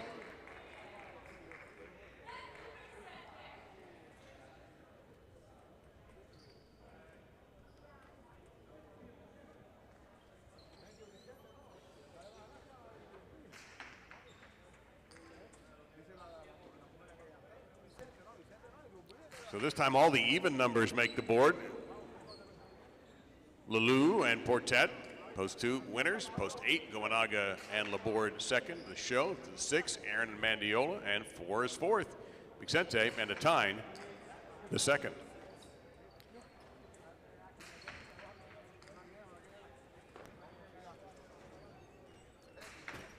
The exacta is a 2-8.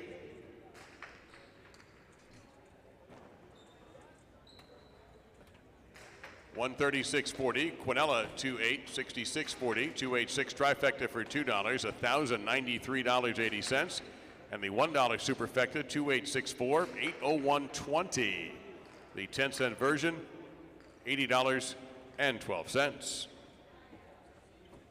Second number in the pick 3, 2. Game number 5 is Spectacular 7 singles. No scratches. That will conclude the pick 3. Win, play, show. Quinella exacta trifecta betting available on game number 5.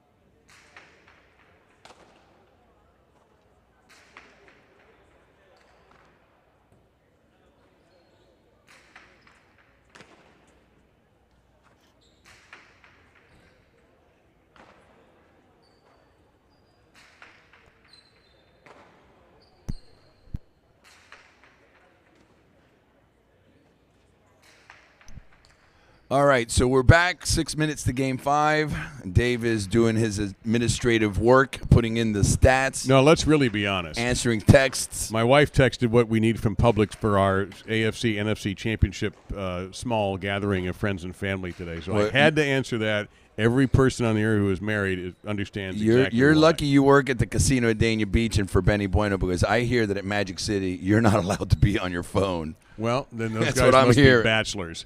I won't get my son in trouble, but he texts me all the time from there. So I think I don't maybe know. it's just I don't know. They're just not watching him closely. I don't know. But anyway, no, that that. And wait, by the way, before we go any further, before we even take one step forward, What's that?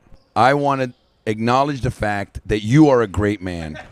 And I want the whole world to know that I take note of that. Well, thank you. Yes. You are probably the only one to take note of it. Listen, I have been learning from the master for the last 8 weeks. So, anyways, moving along. When we closed up talking about the courts in Mexico, Pat wrote some other places, which are great places, Mundet and I can't even pronounce where the Mundial was in Mexico, but.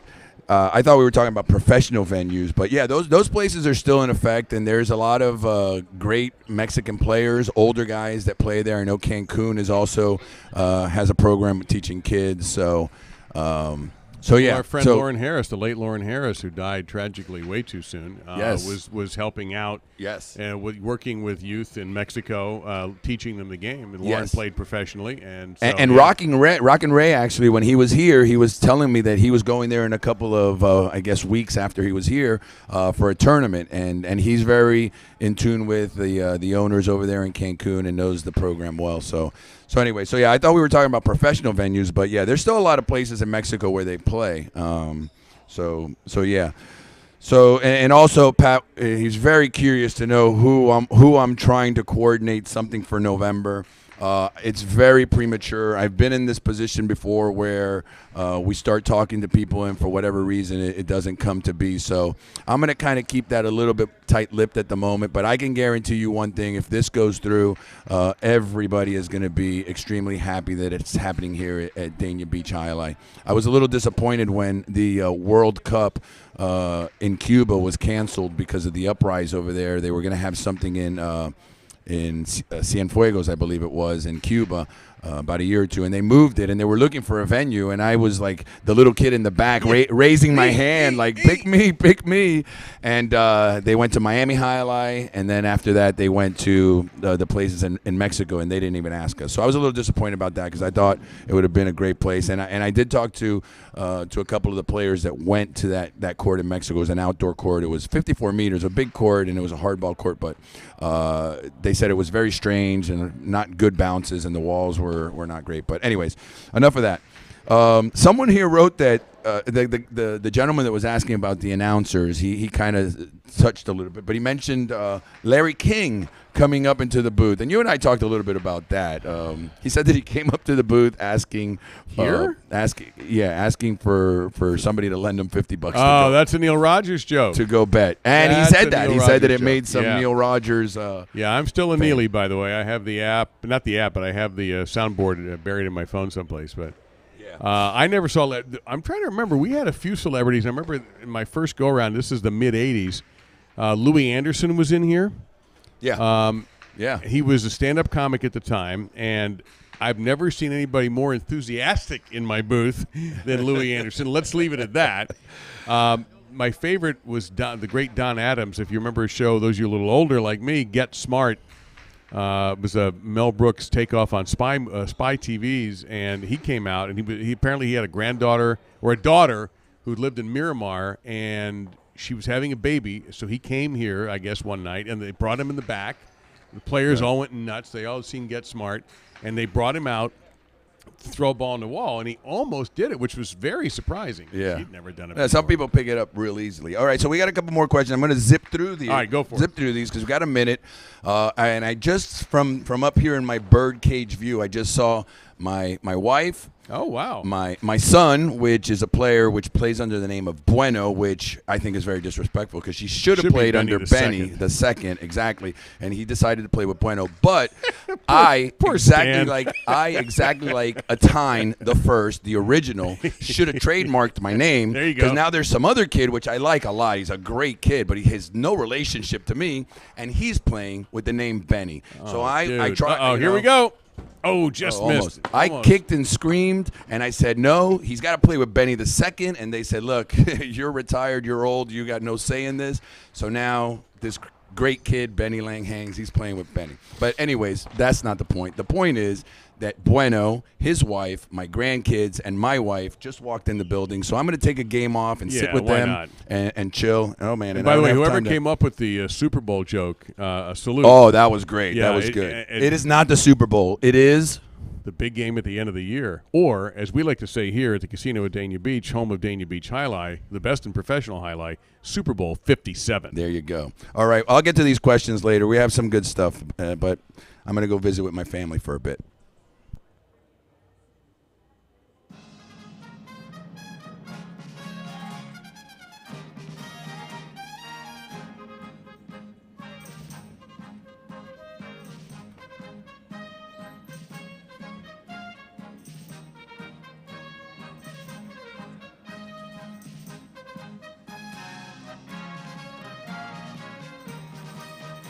Here is a salute to you from the players of game number 5. Urbieta, the red at post 1. He's serving to Vicente in the blue at post 2. Spectacular 7 scoring points will double at the end of the round.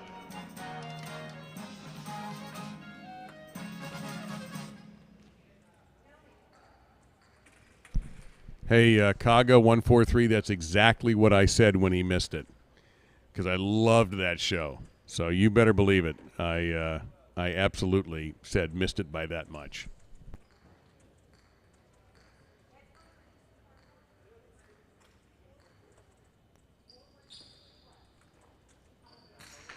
The game is on. That serve was good. 2 bounces, 0.1. Here's Adieta in the white shirt at post 3.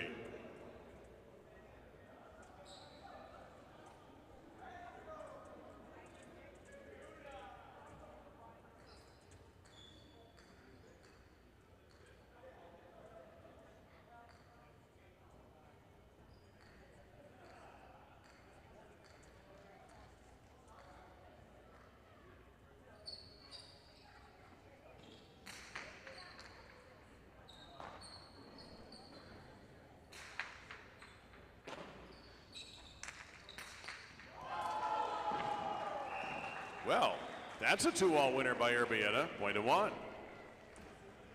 Leduc in the green, post 4.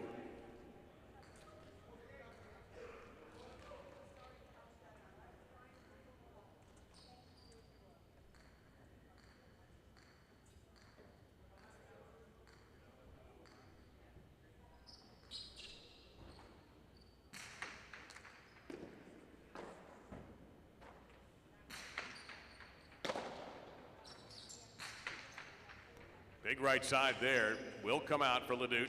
Guns to the bote.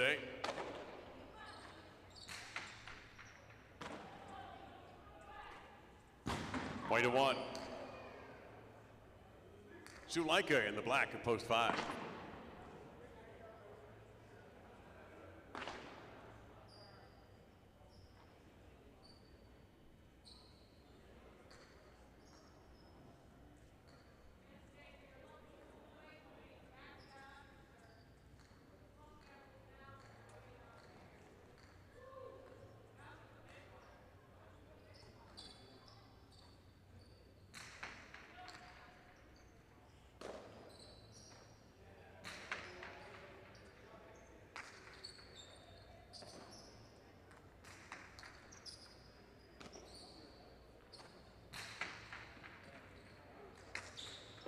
Perfect throw by Suleika, 0.5. Here's Laborde in the goal to post 6.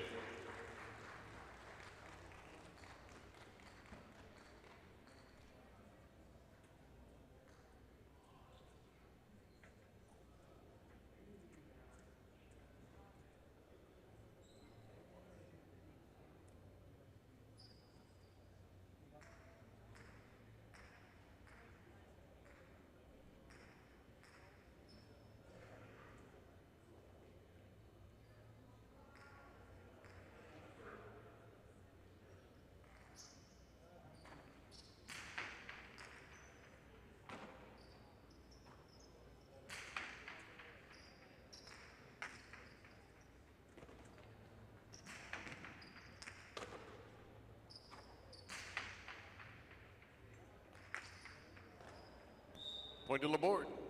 Post 6. Now Lulu in the brown, post 7.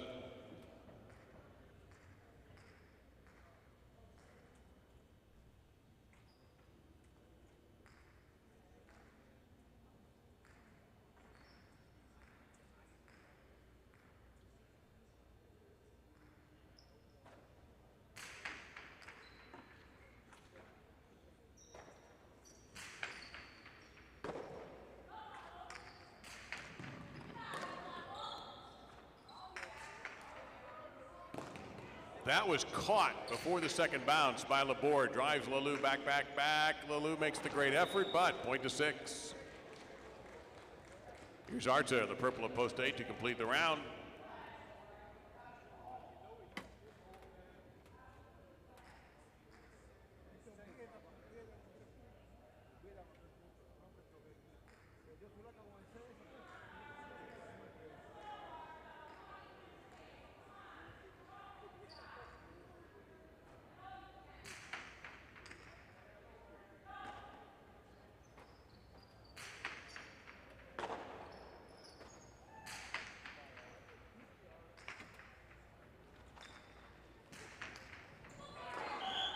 That hit the screen first. That's a fine shot by Arta. Point to the 8. Points are now doubled. Here's Vicente in post 2.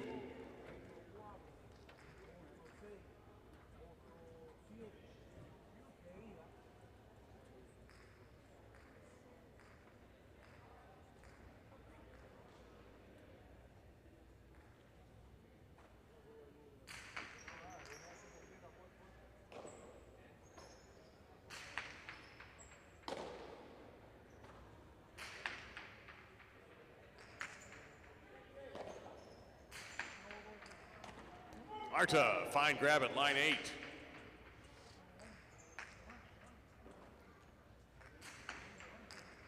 That's a big bounce on that little bote by Vicente, point to 2. Now Arietta back in post 3.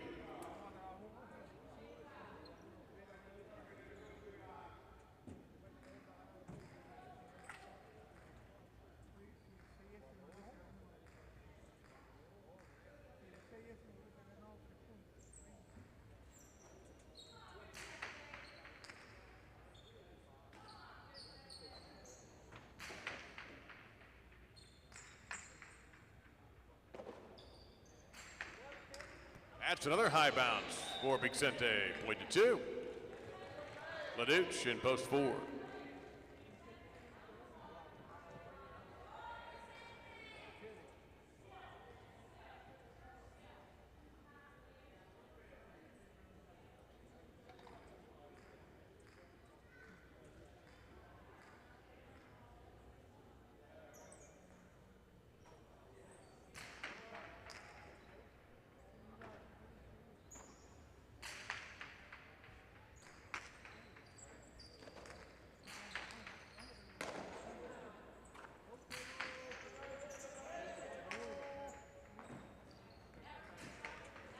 LaDuche on his bicycle, and it's going to be a point to Vicente in post number 2. Possible game point for Vicente in post 2. Here is Urbieta, post 1.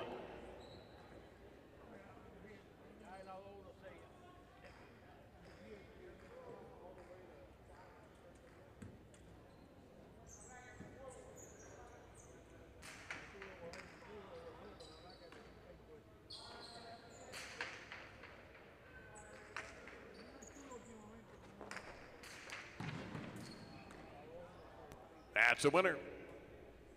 Pointing game, Vicente in post 2. 1 second, 6/3.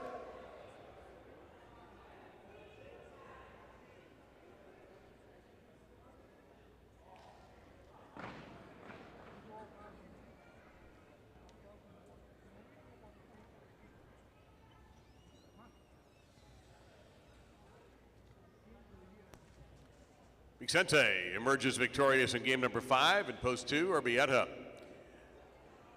Takes the place in post 1. Laborde takes the show in post number 6. The exacta 2-1, 53.60. The 1-2 Quinella, 26.20. The 2-1-A trifecta, $408. 7-2-2 for your pick 3, 818.20. The second pick 3 begins with this next spectacular 7 doubles match in game number 6. No changes. 7 minutes to post on game number 6 in our final performance for this 22-23 season.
Game 6.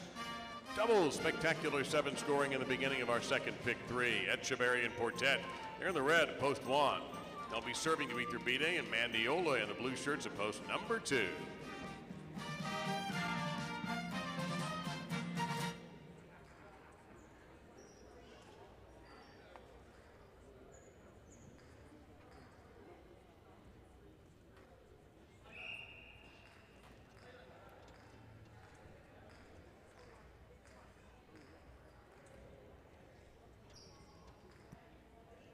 And the serve starts game number 6.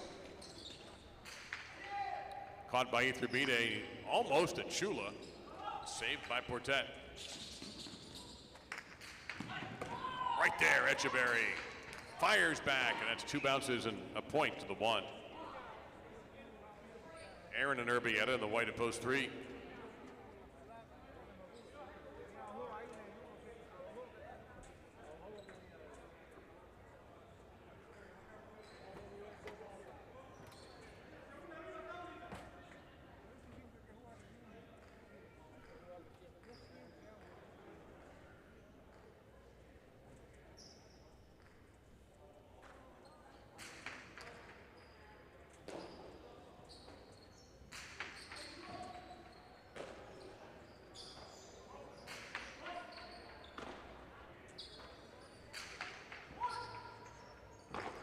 Point 3.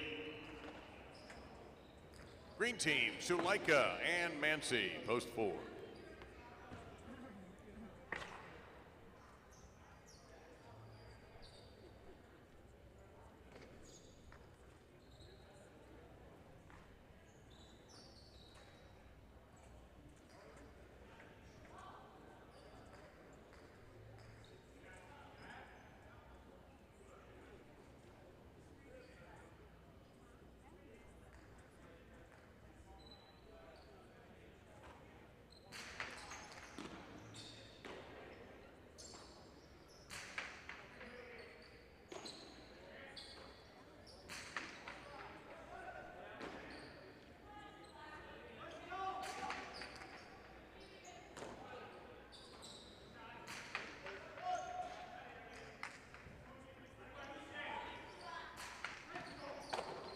That's a good running catch by Aaron.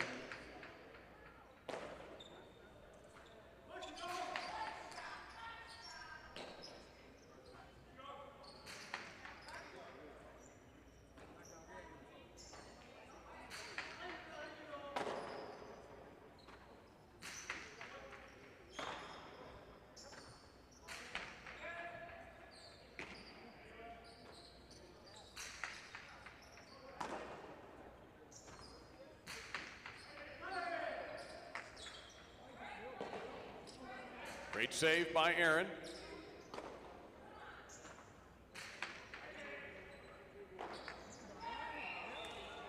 And a point to post 4.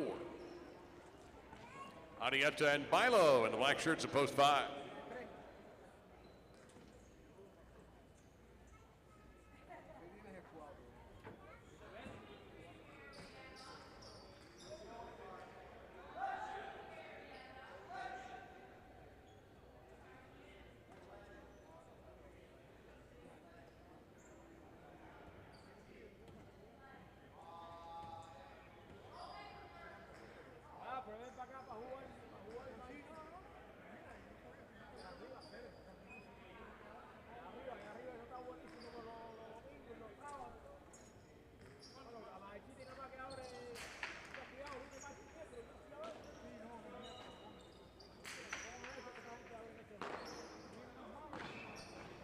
That's a point for 5. 5 will do the serving now to the yellow shirts of post 6. Lalou and Oyenard.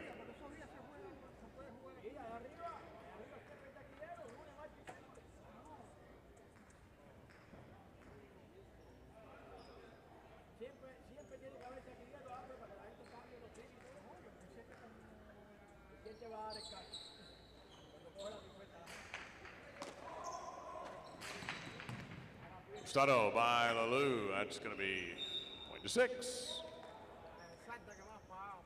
Goenaga with Arta. Brown shirts, post 7.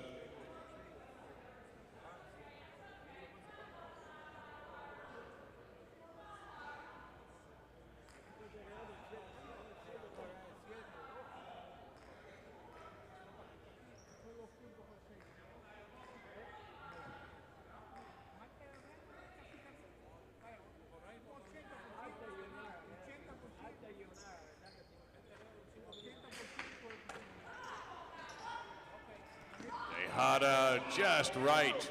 By Goanaga, point to 7. Aladuch in a time the second of the purple to post 8, ending the single points round.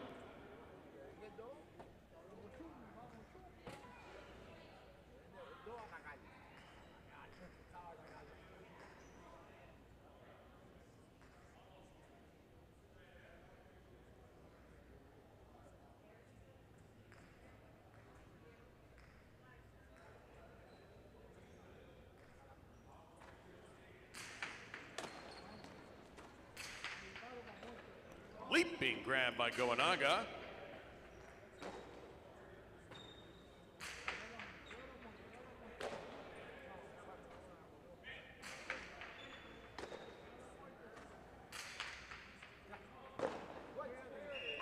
For the 8.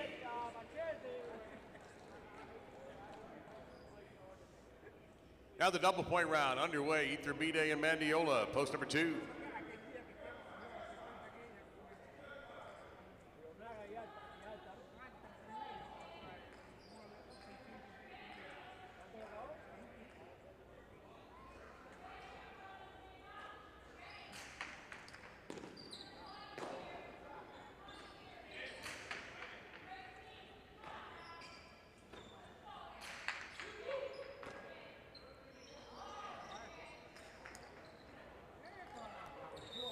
And with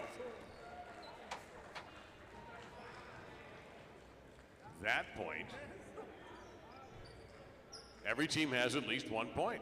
Here's Etcheberry and Portet in post 1.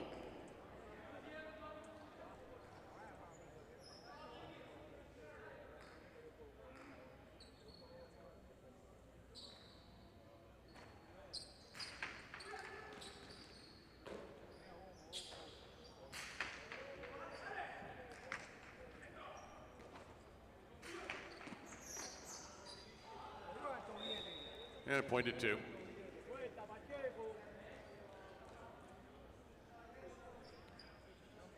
Aaron and Urbieta in post 3.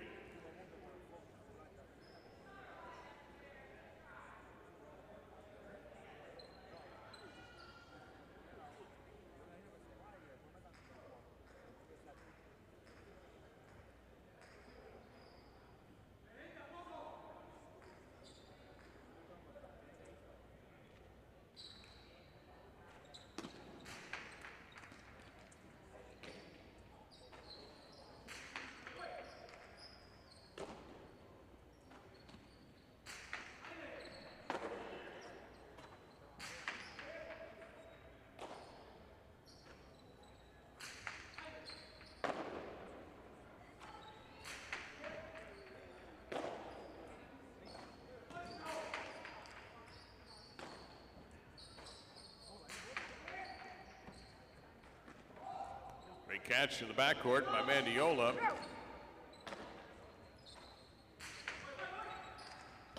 Right there on the charge.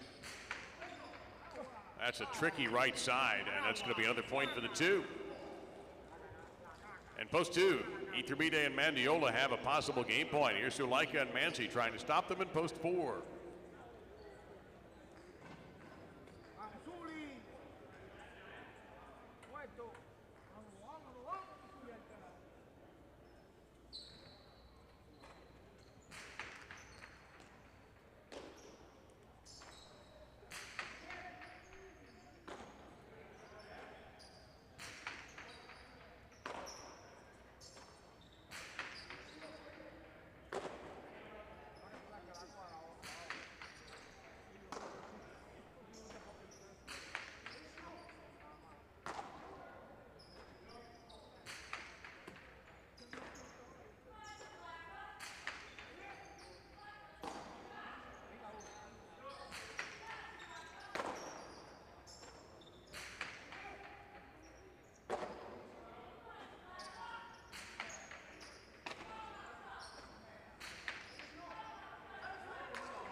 Suleika from line 5 places the cortada perfectly, as it turns out, point to 4.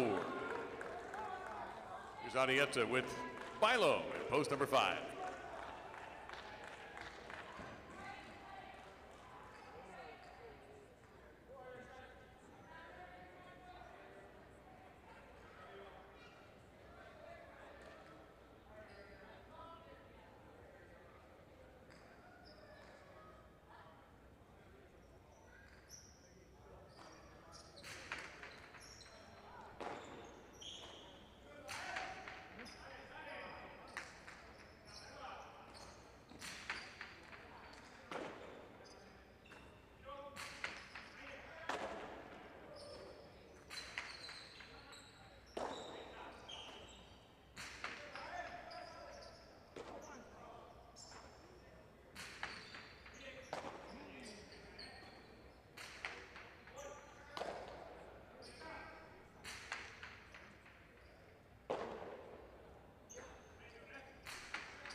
That's out. Point of 4.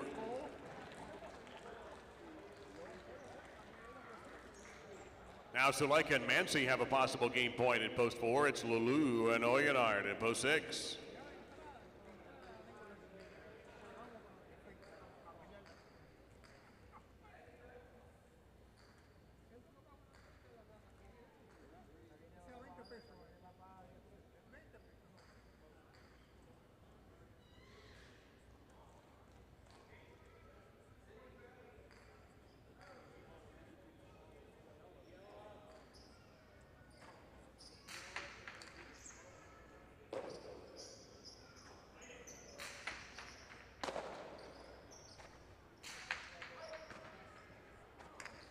Lulu goes after the Ramate, but Suleika captures it on the wood, places Cortada.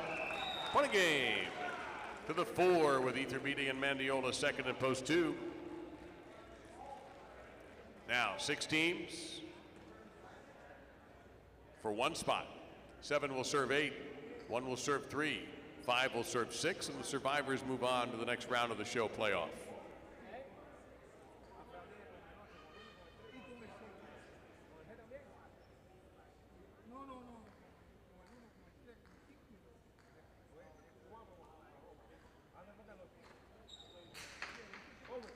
Over serve.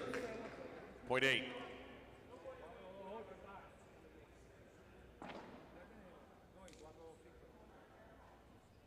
One serves 3.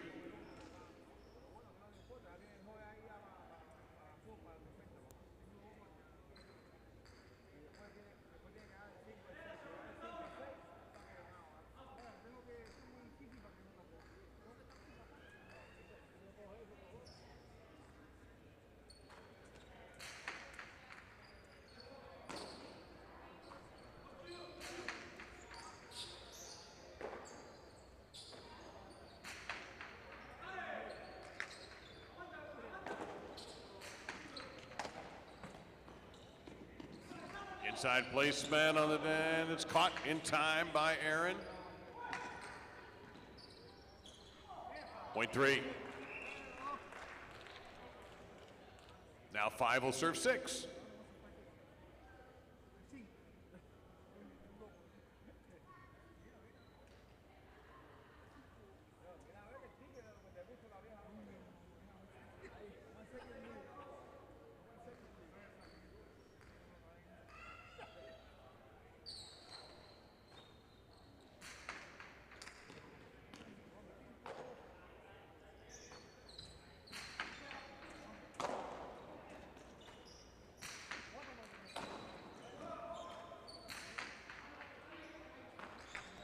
Point 6. Now 8 will serve 3 with 6 waiting on the winner.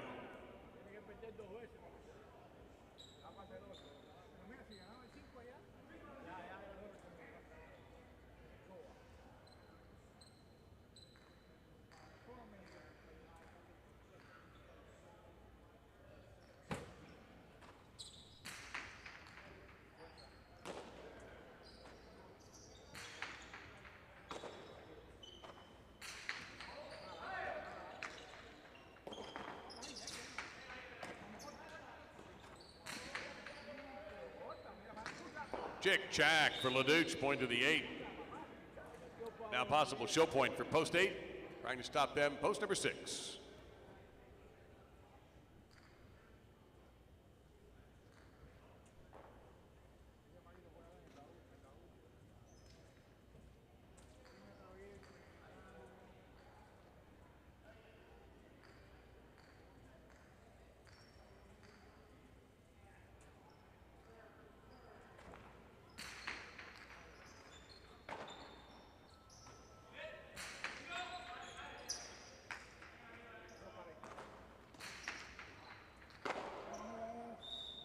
Point and show, post 8.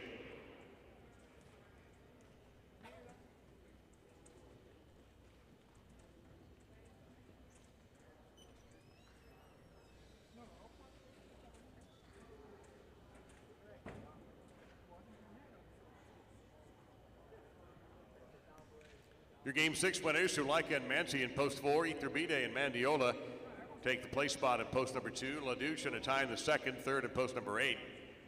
The 4-2 exacta $24.40. The 2-4 Quinella $16.80. 4-2-8 $2 trifecta $199.80. And the opening number in our second pick 3 is a 4. We have 3 games left this season, and 2 of them are superfecta games, 7 and 9. That means spectacular 9 scoring and the superfecta back into play in game number 7, a doubles match played to 9 points with no scratches on the card for game number 7. Again, we advise you, lines got long for game 6. Don't let that happen to you. Don't be the one who gets shut out. Bet early. Post time in 7 minutes.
All right, Highlight fans. Benny Bueno here with you. Dave Lamont is also here with me, but he's not here at the moment. He just stepped out for a second to get some water, but he'll be back shortly. So while he's out there getting his hydration on, I'll get back to answering a couple of the questions that has been in the chat, and then when Dave comes back, we'll pick it up a little bit on the other stuff. I haven't been looking in the chat because I was sitting with my family that game, but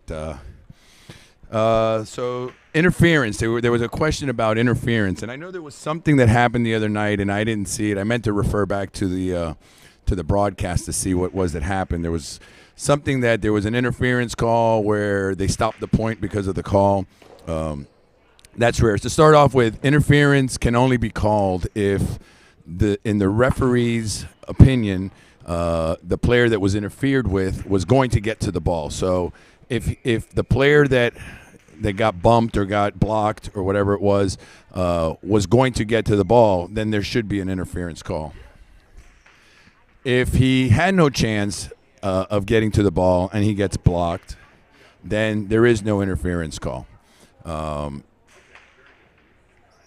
As far as making the effort for the ball, if the player is interfered with but makes an effort to catch the ball, then that is not interference. He has to basically stop, raise his hands, and just call for interference.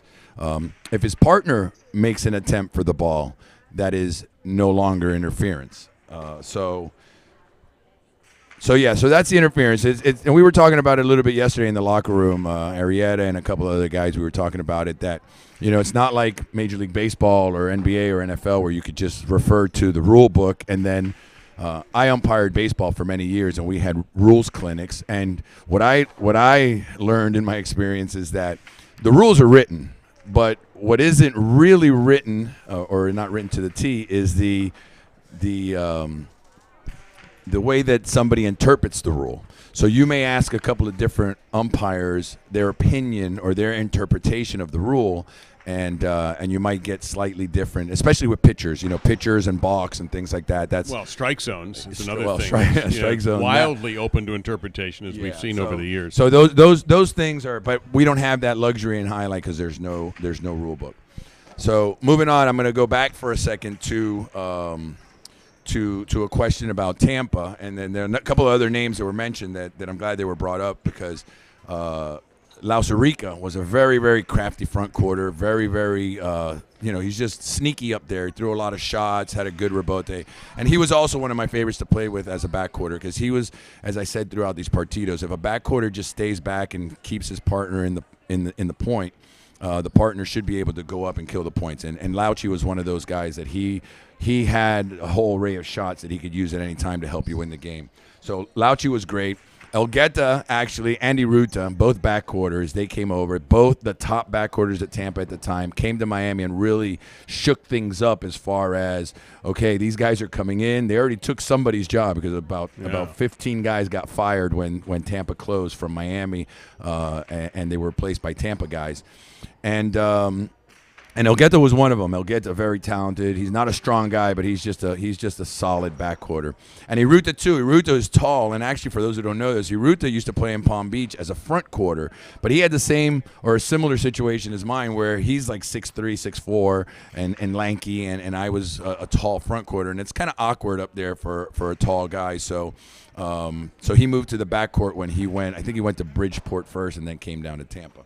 But Iruta actually still practices here at Dania. Wow! In a small little Thursday afternoon clique that comes and throws the ball around. And Iruta, and he's about my age. He's about 57, 58 years old. But he still goes out there and he has a good time. Last call for Game 7. I did not know that. Another question, did I play with Kaching or Bolivar? I actually practiced with Bolivar back in like 83, 84 when he was playing in the NAJF tournament with Felix. I was always used with Aaron Alordwi and I think it was Elorio and Asin. The Miami NAJF teams would go to Palm Beach to practice, and I would go like as a sparring partner. Okay. So we got there one time, and Bolivar was on the court finishing up his practice, and I came out. He waved me out. He said I could come out there. Respectfully, I waited in the back by the wood, and he waved me out, and I came out. And we threw about 10 balls, and then he was finished up, and he's walking off the court, and he comes up to me, and I was like 17, 18 years old or something like that. And he came up to me, he goes, you're going to be one of the best players in the world someday. Oh, and wow. And I took that as a compliment. It was something that at the time I thought, this guy's crazy. But it was something that I always carried with me. And I say it humbly. I don't say it as I understand. as It's bragging. a nice. I just, at the time, this is the best player in the world. And after practicing with him for 5 or 6 minutes, he says that, and it's great. And Kaching, I did get to play with him a little bit. I did play with him in 1994 in the World Championship. Unfortunately, it was a very poor match for him and his partner Daniel. They played bad, and I won that match fairly easy. But he was in the twilight of his career and already kind of retiring. Not retiring, but he was at the end of his career at that time. So that's the only time I really played. Actually, I was a ball boy in Miami when he was playing in Miami Highlight his last year. And it was great to watch him on a Saturday night go out there with Joey and these other guys, Assis, and he was always one of my favorite players back then. So that's the bulk of the questions. There's a couple other ones. We got like 5 people in line. So I do want to make one comment to you, Dave. This is not directed to anybody. This is just this is directly to you because you're sitting right next to me. So I go downstairs because, like I said, my son and my daughter-in-law, my grandkids, my wife are down there. And I'm saying hi to everybody. And who other than a Tyne senior walks up, Lord. shakes my hand, and sits down next to me. And I said, hey, there's this controversy going on. And we're calling Gorka a Tyne instead of a Tyne II. And, people are like in a rage about it. And he said, what's the big deal? I'm honored that he's playing with the name Gorka. I'm sorry, that he's playing with the name of Tyne. So then he turns, he goes, that's your son, right? I go, yeah, but he doesn't play with Benny. He plays by the name of Bueno. Well, is his name Benny? I said, well, it's Christopher Benjamin Bueno, but he chose to play with Bueno. He goes, that's awesome. You should be so proud that he's using your last name. And I said, you're absolutely right. And then there's more. Guess who walks up and taps me on the shoulder and shakes my hand? You'll never guess, so I'm going to say All right, go ahead. Benny from Magic City Highlight. You're right. I wouldn't have guessed that. He comes up and he says, and I said, are you listening to the broadcast? Because he had his phone in his hand. He goes, no, I'm not. And I said, well, listen to it tonight and tell me what you think about it because I'm going to trademark the name Benny and you're going to be in a lot of trouble. Money. Listen, I'm going to get to the bottom of this. I'm going to resolve this for everybody once and for all. All right. We got Game 7, and let's go, guys. You ready? We good? All right, let's go. Superfecta time.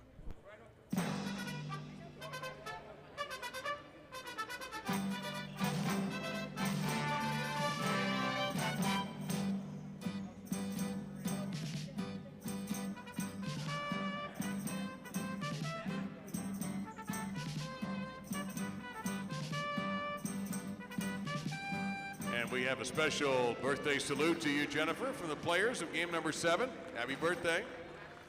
Iturbide and Atine the second in the red of post 1, serving Arietta and Laborde in the blue of post number 2 in this spectacular 9-scoring game.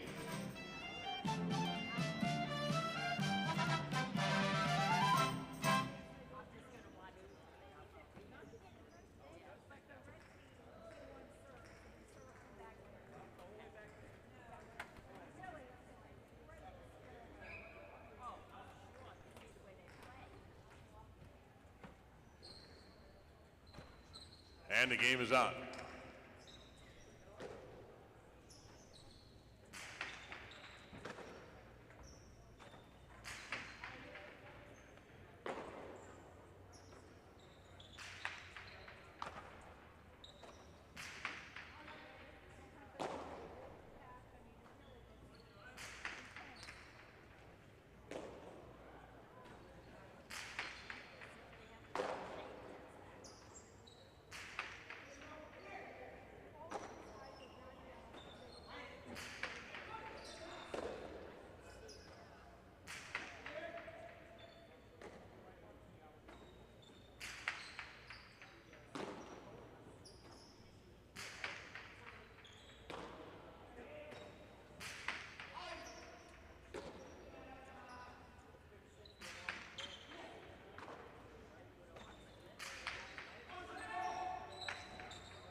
That's how to play.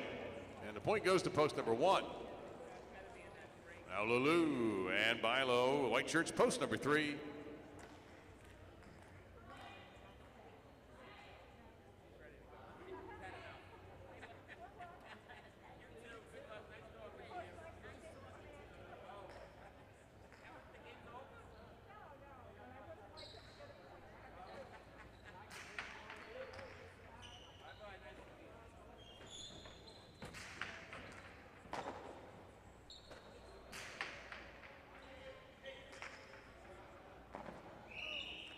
That bounced twice, so the point goes to the 1. Now Goanaga and Oyonard in the green in post number 4.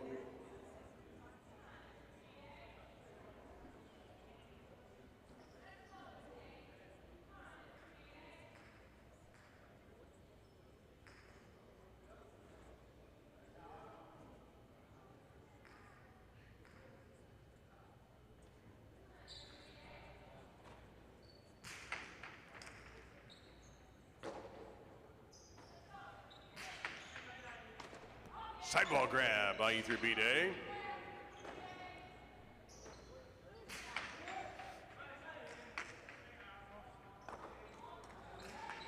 That's a little low, point to 4.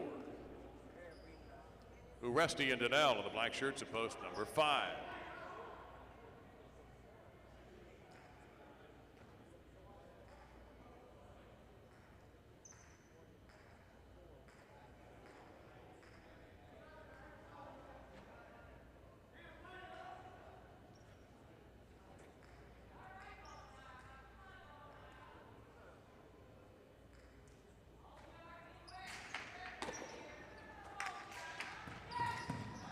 And Uresti with a remate off the service catch, point to 5. Now the gold. Here's post 6. Laduch with Mancy.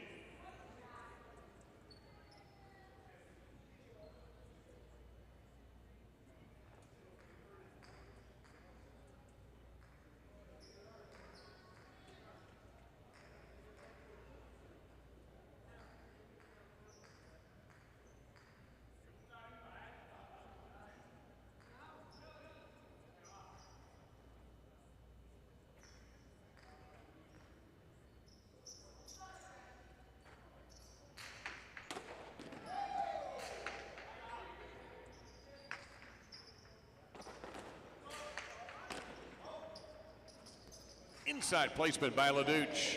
Over in time is Aresti.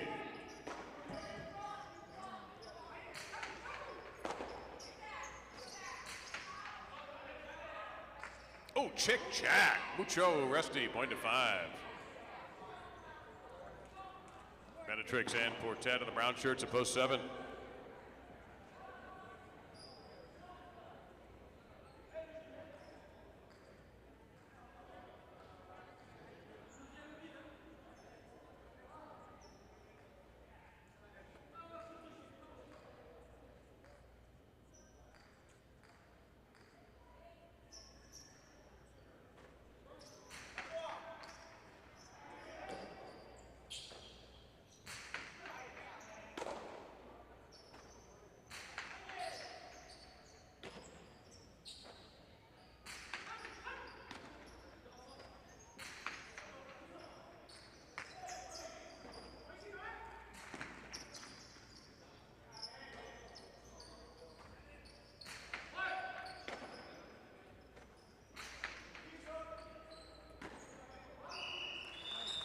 That's a juggle.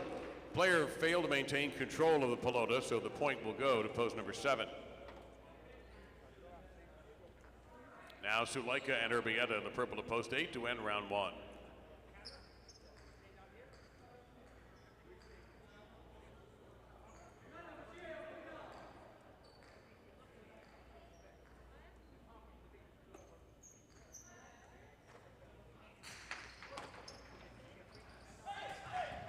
And Suleika will drop that in just in the right spot, point to 8.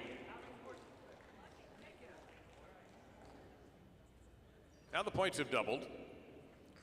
For the remainder of the game, playing to 9 with Arrieta and Laborde back in post number 2.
That's a veteran kill shot there by Arrieta. Well done, point to 2. Lulu and Bilo, post 3.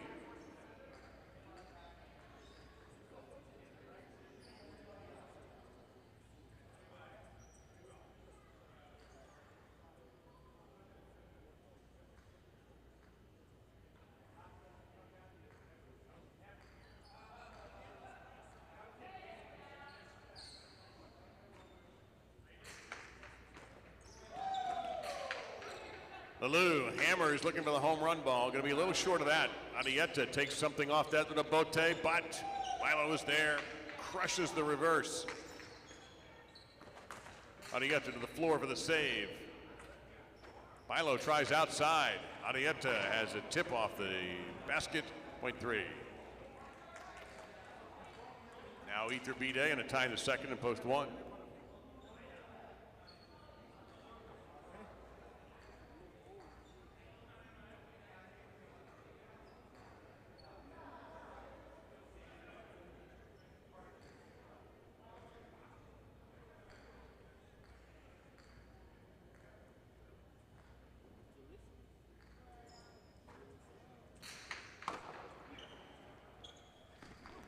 Iturbide with a dejada from the left side, point of the 1. Iturbide in a tie in the second at post 1, serving to the 4, Goenaga and Oyonard.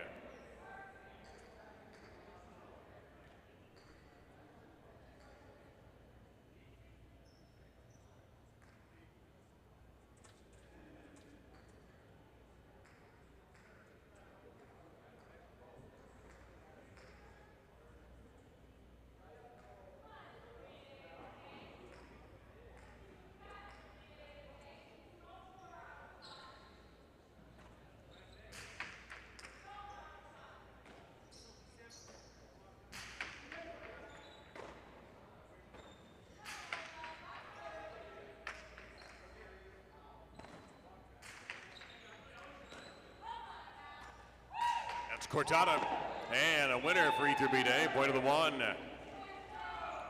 Now one serving the six, LaDuce and Mancy.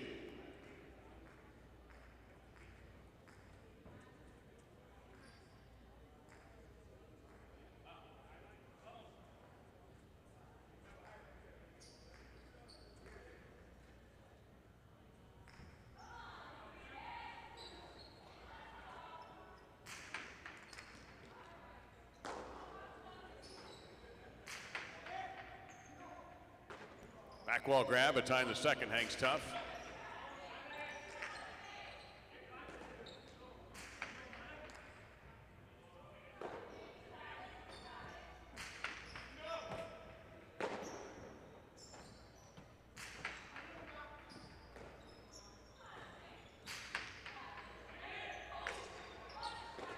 LaDuce saves that with a bote. Iturbide goes to the cortada, but calling for it and catching it was Mancy. Iturbide now trying to go for the high bounce on the bote. Mancy not fooled.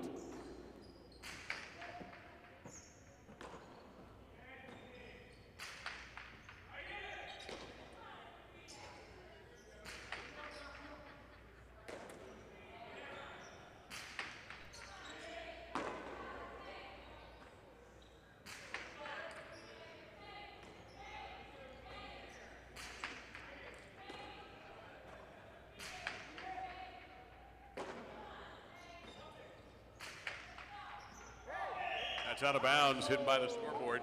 That'll be a point to the six. That'll bring out the five, Oresti and Danielle.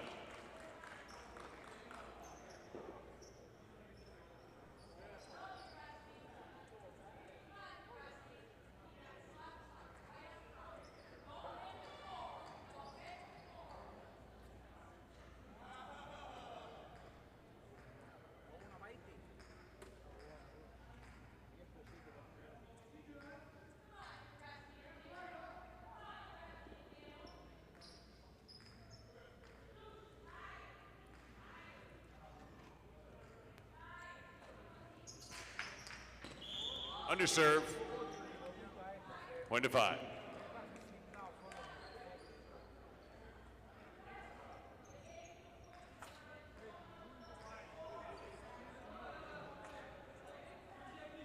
Post seven, Benetrix and Portet.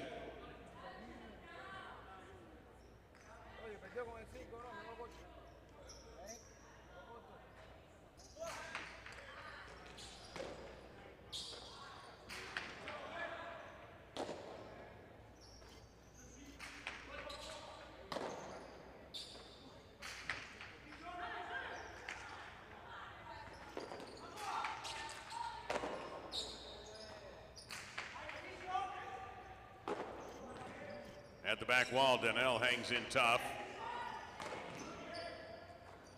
Portet, high carom. Intercepted by Oresti.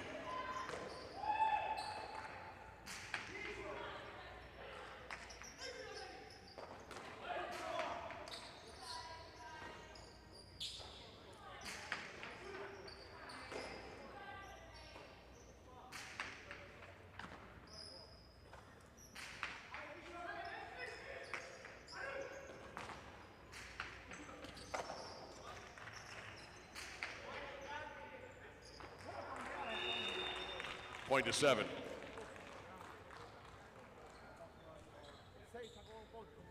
Suleika and Urbieta, post eight.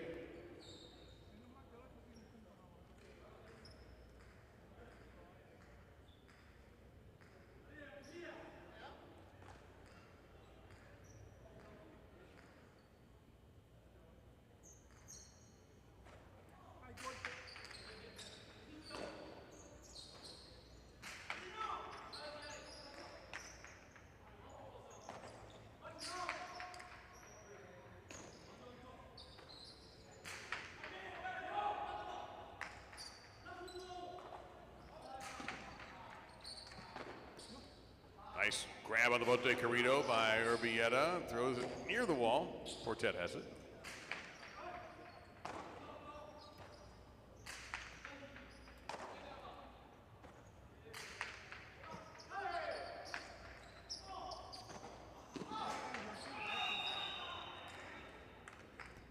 20-7.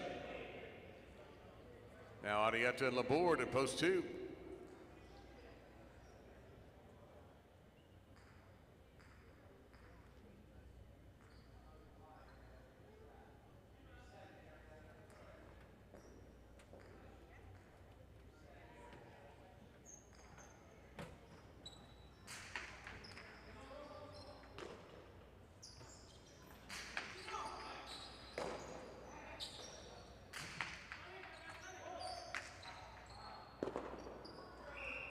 And 7 scores. Possible game point for Benetrix and Portet in post number 7. Here's Lulu and Bilo post 3.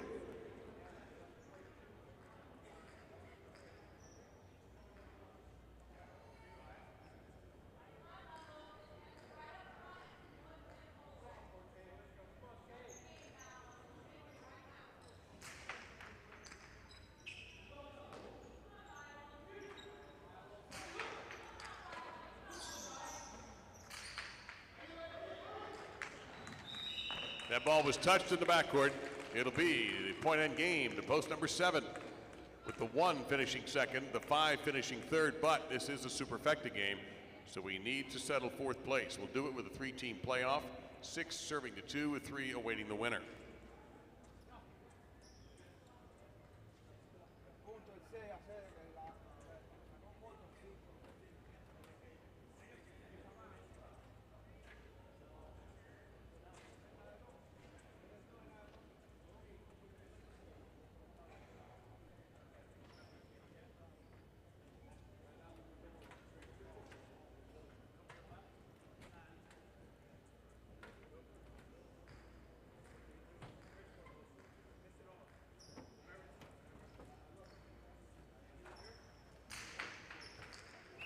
That's an overserve. Point 2.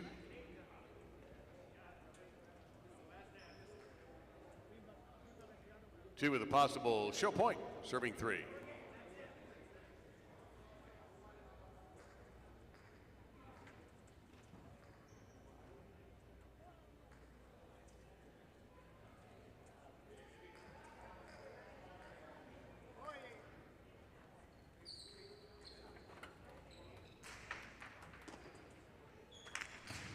Ramate, Arietta with a catch from the wood and the placement. One and show, post 2. Or 4th place for post 2.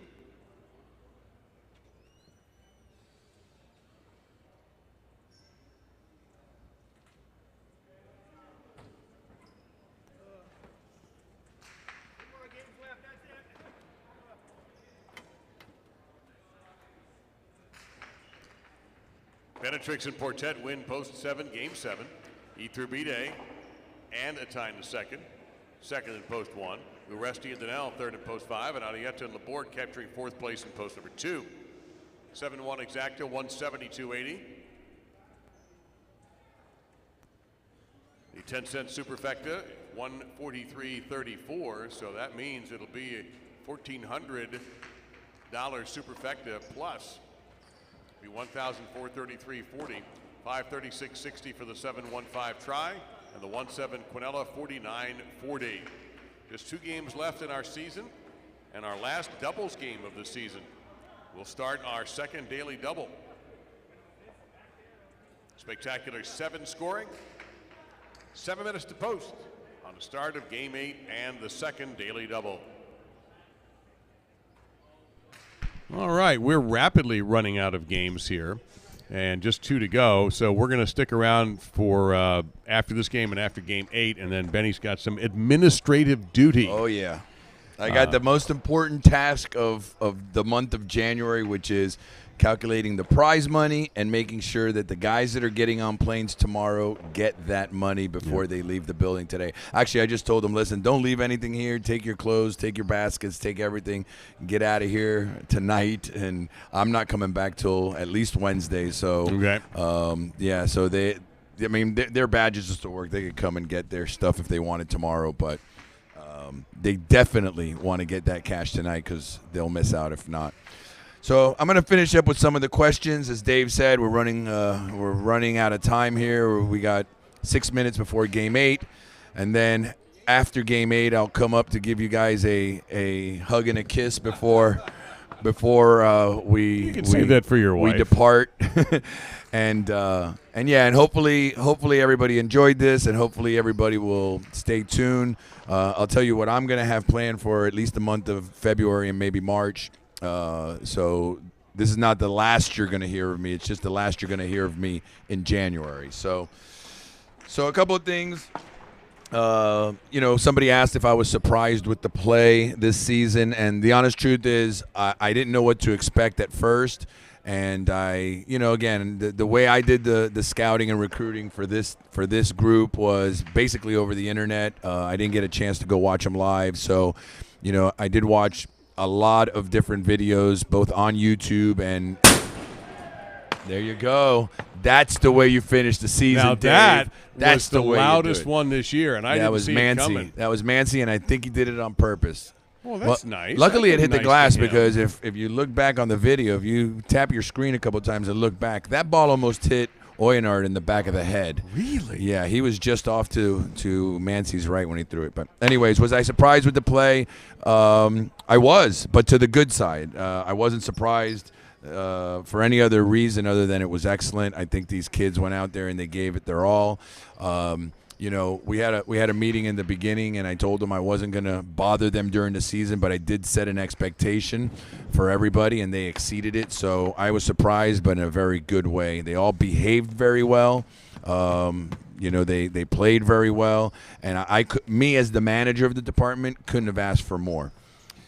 The other thing, somebody asked about the change of motion reverse dejada that we've seen several times, and I took note that mostly it was a few of the French guys. It was Bixente, it was Laduche, Lalou. They tossed it a couple times, and then a couple of the other players started saying like, "Well, if you're going to do it, I'm going to do it," and they started doing it.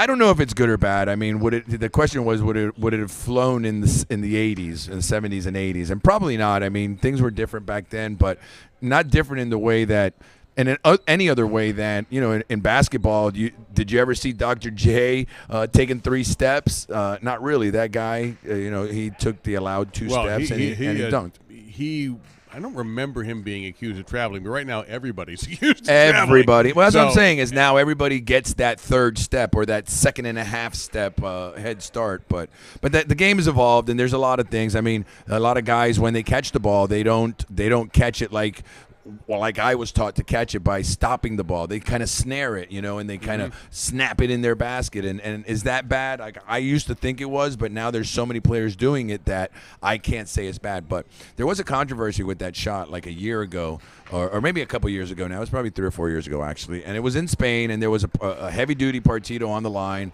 and somebody caught a ball and did that, and they blew the whistle for change of motion. Wow. And it was a big uproar because some people were saying it was good, some people were saying it was bad. Some people were happy to see that the referee actually called it bad because they had thought for years that it was bad. So, anyways, is it good or bad? I don't know. You guys decide. I'm not, I tell my referees all the time, call it if you see it, but nobody comes here to watch you blow the whistle. So if it's flagrant, call it. If it's something that looks, smooth enough where it's not flagrant, then let's keep playing.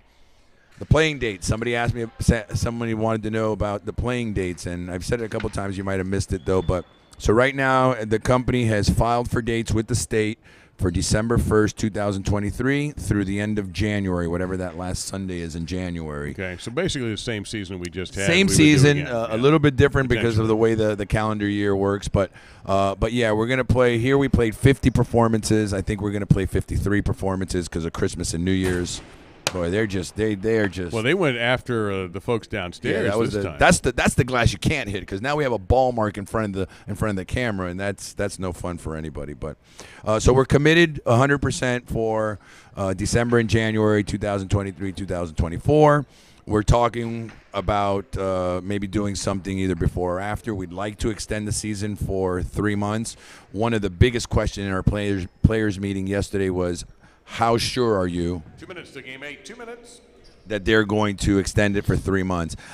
I look at it as a 50-50 chance. Okay. I almost, as much as I would love to do it, I almost might lean to maybe 52-48 that we're not going to extend it, but I'd like to be positive and Whose think that. decision would that be? Well, that would be the CEO's decision. He'll, Okay. he'll evaluate everything after myself and whoever else will present it to him, and we'll make arguments about it, and then we'll see. We'll see.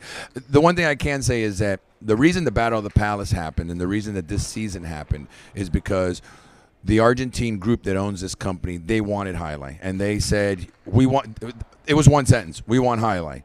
And then it was basically figure out what you're going to do to make it work. So within the budget of the whole company, that's how they make the decisions of what we do and don't do. Okay, that makes sense. So parimutuel wagering in other states, I could tell you from my experience in 2006 or 7, we tried, when I say we, it was a group that I was loosely affiliated with, tried to open up a fronton in Texas, and they were working behind the scenes to make it happen. They were lobbying to make it happen, and the state was okay with it, but the problem was the Horsemen's Association threw a lot of money at not letting it happen, and they have big lobbyists, they have a lot of money to throw around, and they were the ones that kind of killed Alai in Texas. So my assumption is that they're probably going to throw money at any state to not allow parimutuel wagering in other states. Retolasa, I played with Retolasa. He's a good guy. He started playing in the mid-'80s over there in Miami, and then probably in the mid-'90s I ran into him again in either Milford, I think it was Milford, or he went to play in Connecticut. And for those who don't know, I don't even know if it's my place to say it, the new kid in Magic City, Iriondo, is actually Retolata's son. Oh, so cool. And just touching on Iruta, he did play front court in Bridgeport. Thank you, Brother Diamond, for reminding me. I knew he played front court somewhere. I just didn't know where it was. And I'm going to come back after this game, and it'll be my last little segment here with you, Dave. All and right. I'm going to bring up my good friend Robert Schwartz because I'm going to save the best for last. All right, here we go. Game number 8, 2 to go.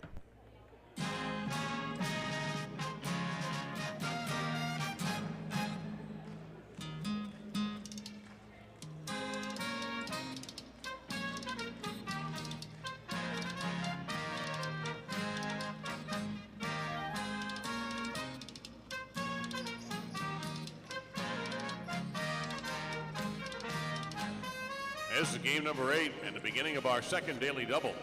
Uresti and Oyonard serve in the red of post 1, Suleika and Mansi in the blue of post number 2. Spectacular 7-scoring game.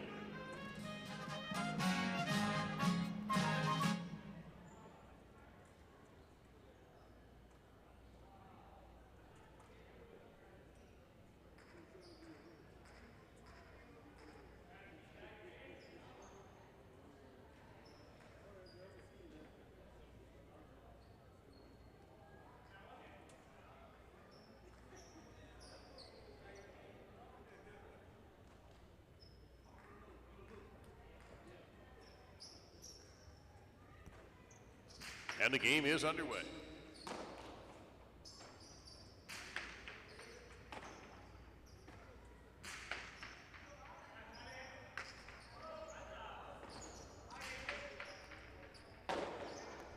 Behind a head catch almost there by Oyonard.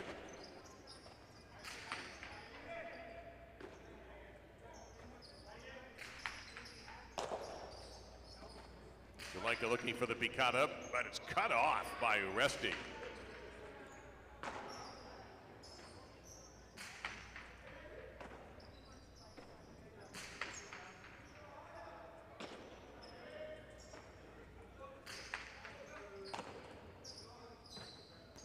Now Uresti tries for the high bounce, and it was almost stolen, but the point will go to the 1.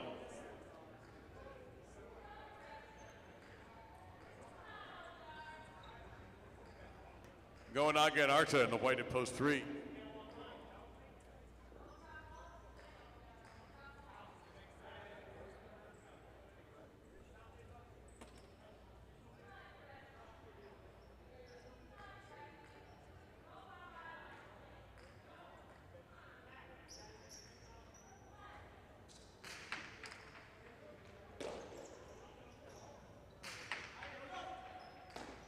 Botte pronto by Oyonard.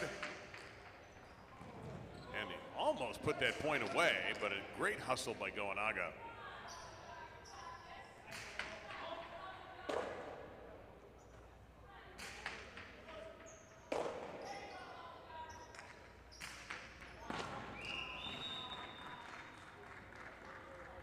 That's out of play, point 3. Iturbide and Urbieta, post 4 in the green.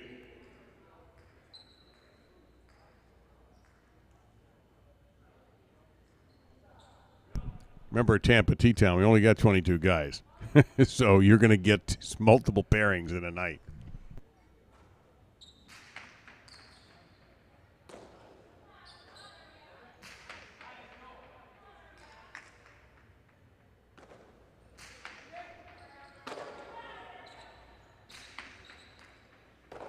Smoothly caught by Arta.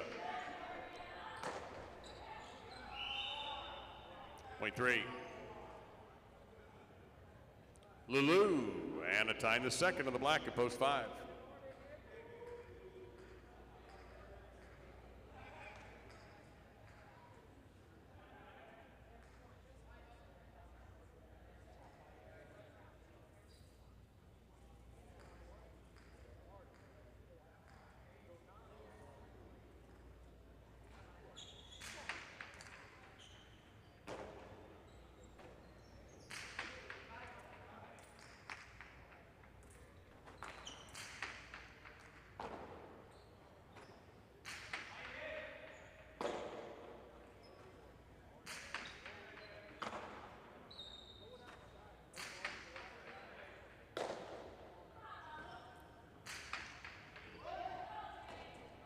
In the backcourt, that's a time to second with the catch.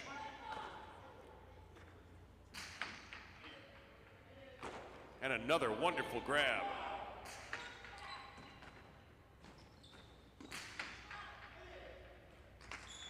Point to 3.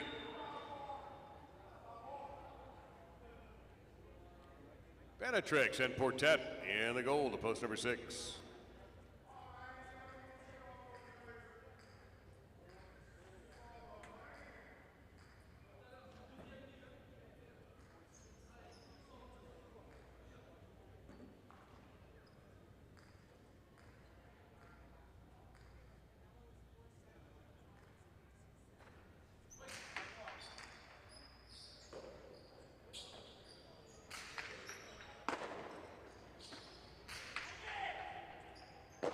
Great catch in the corner by Portet.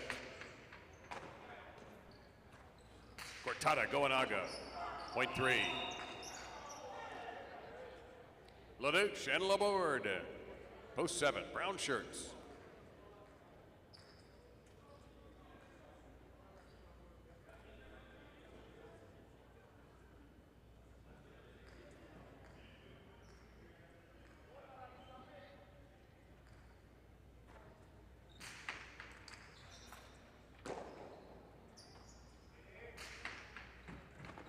Great catch there by Goanaga.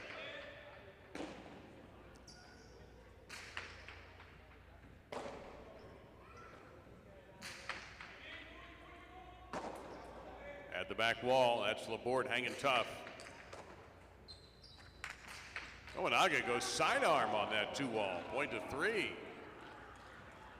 That's 5 in a row for the 3. Now they serve to the post 8 squad of Arietta and Danel.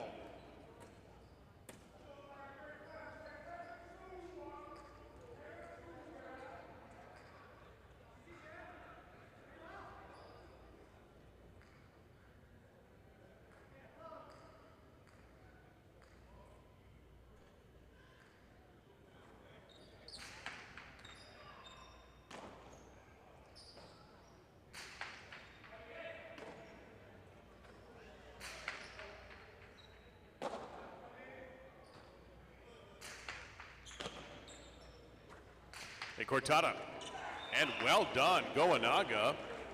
6 straight points for he and Arta, and it's possible game point. The points are now doubled, and it's Suleika and Mansi trying to stop them in post 2.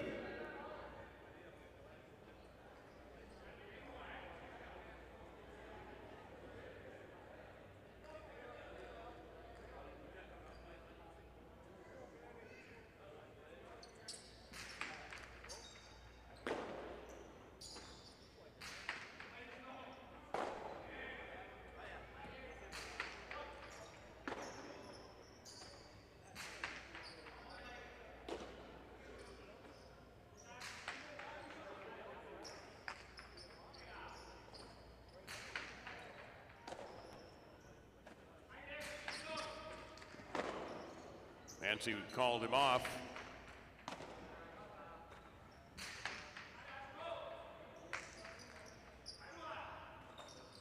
Zuleika challenging Arta, who makes the scoop.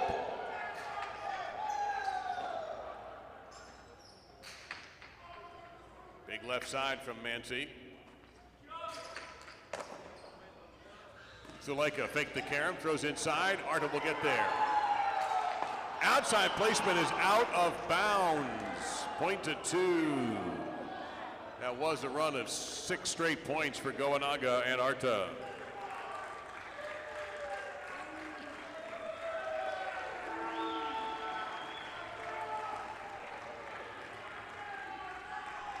Now the one team, Uresti and Oyenard.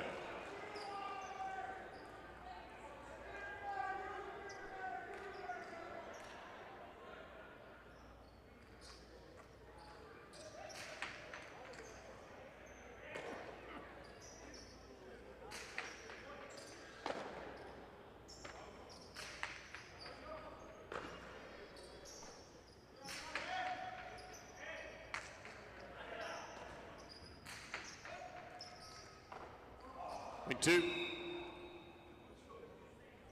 Now Ether Bide and Urbieta post 4.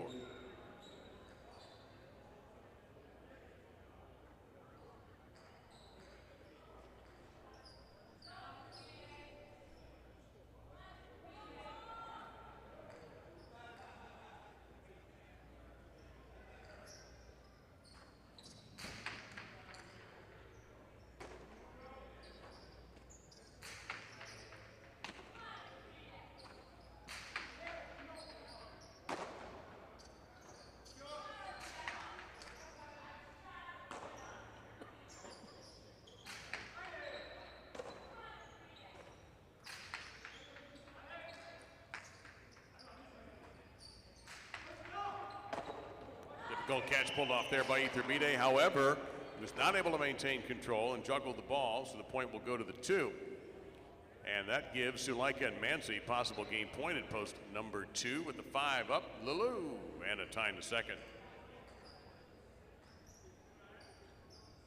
You guys are being very nice to me, but I don't know if you want the job, Steve. I don't think you want the job of being me. But thank you. By the way, I think this is game point for Zuleika winning the wins title.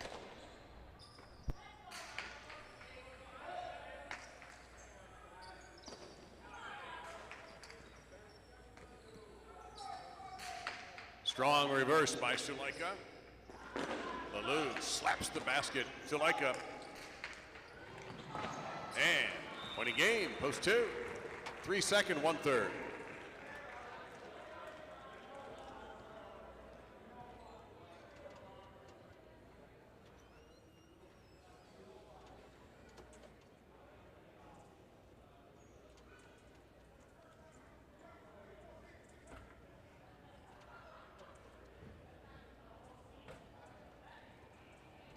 Zuleika and Mansi win in post number 2 in game 8 with Goanaga and Arta second in post 3. Uresti and Oyenard take the show in post number 1. The official result shows it an exactive 2-3, 56-60. 2-3 Quinella, 22.80. 2-3-1 $2 trifecta, $200.40. And the pick 3 4-7-2 combo, $463. Well, we hate to say it, but there's one game left for this season, and it's coming up. It is a spectacular 9 singles match. No changes, and of course, Spectacular 9 means superfecta betting available on game number 9. Good luck.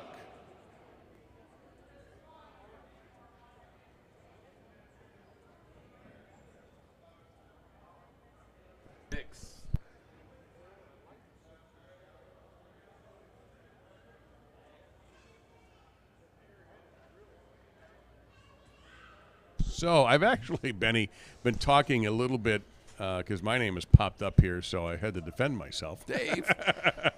No, I'm kidding. Everyone's been very nice, as a matter of fact. But no, Zuleika just grabbed the wins title, and I know it's not. We're not doing anything about it today, but with Vicente not in this last game, Zuleika just won the wins championship. Yeah, I think it's a pride factor, you know, Yeah. to get that final I'll print out the final stats and send it over to him so he could have that as a memory. Maybe he can use it for a first-class upgrade or something on one of his flights. I doubt did it. you do this? I mean, listen, if it was a Super Bowl ring or if it was anything of that nature, maybe. But yeah, not much more than just a memory. But so I'm going to finish it up here. Last segment, I'm going to start off by saying thank you to everybody. I really appreciate this adventure because, for a long time, people have been trying to get me up here, and we just weren't set up for it. And I got to admit, working with Dave, it's just phenomenal. You got a lot of experience, and you really make me relax. I mean, I think when Arietta and I were doing it, we were both like very amateur journalist, if that.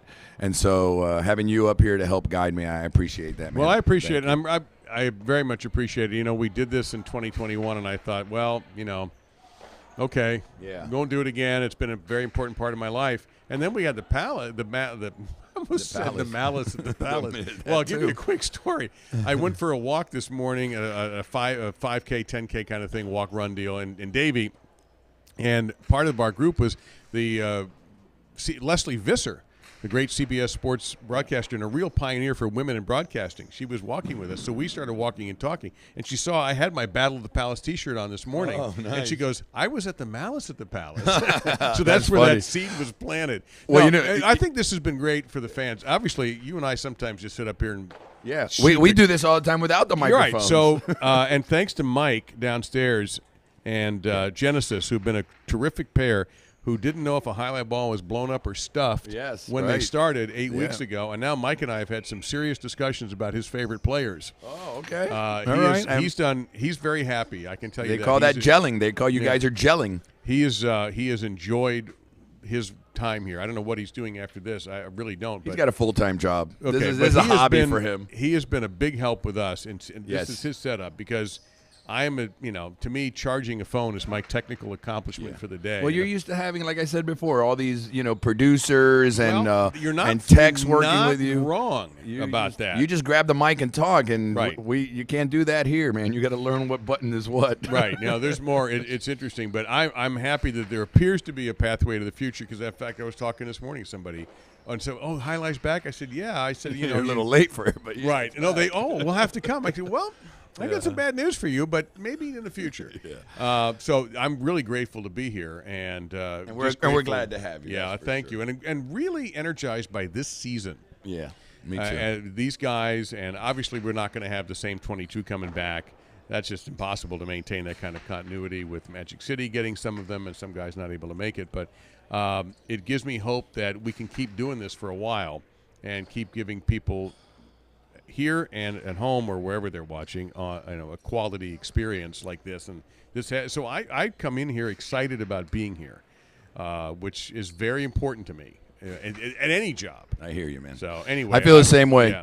So let me just wrap it up with a couple of either responses to a question or comments that were made. I'll start off with someone mentioned Argentina. I think it was Pat that said that Argentina they have paleta, which is a modality of this sport and racket handball. Paleta is played with a wooden pallet and a paddle.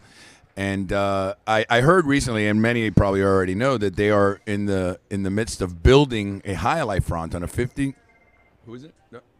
Then don't answer. If it's not 1276, oops, sorry, that's my extension. You weren't supposed to hear that, guys. If it's don't answer. That's all right. Let him leave a message. Sorry about that. Sometimes the 2 ring means it's an outside call. Yeah, so yeah. Anyway, moving on. Oh, hey, we got a call. Wait a minute. Maybe it's one of you guys.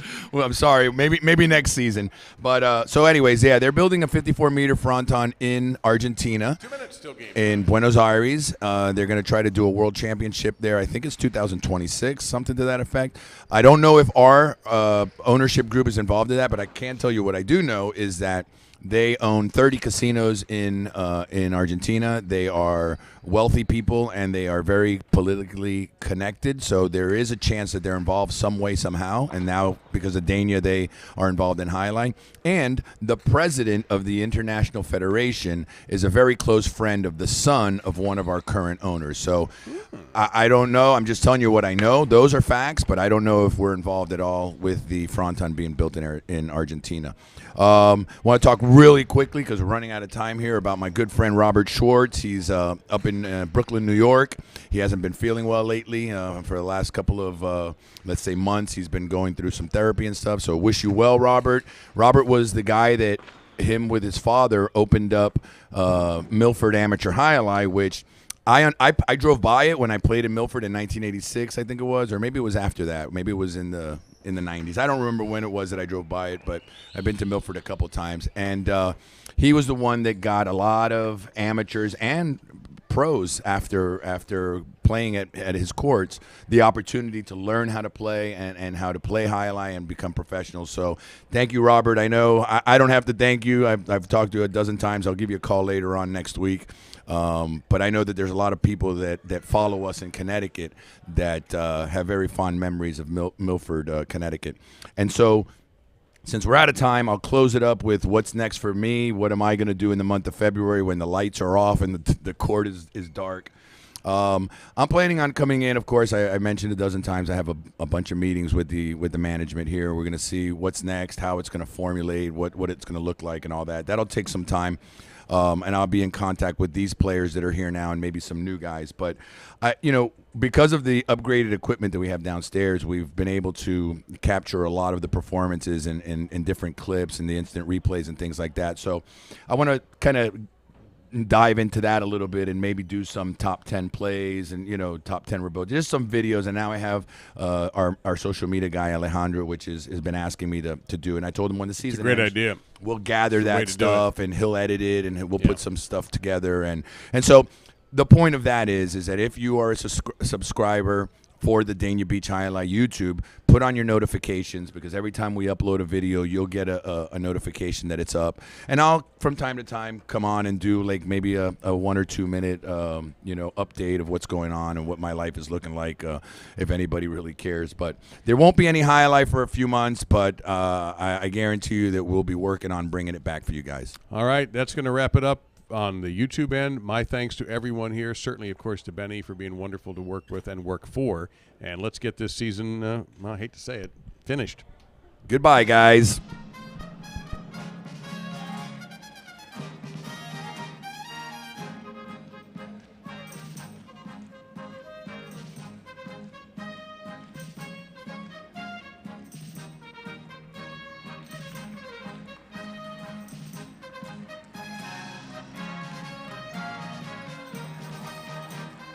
All right, this is it. A final salute to you all, and our most sincere thanks for your support. Our final game will be a Spectacular 9 single match. Superfecta wagering, of course, with Artis starting in the red at post 1 and Philo in the blue at post 2 to receive.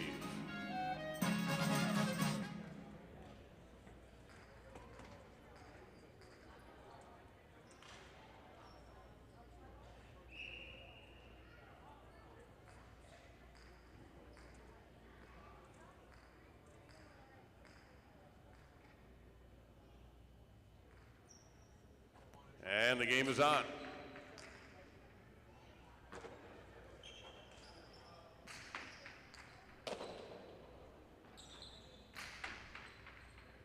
Arta right side deep, and he gets a break on that one, 0.1.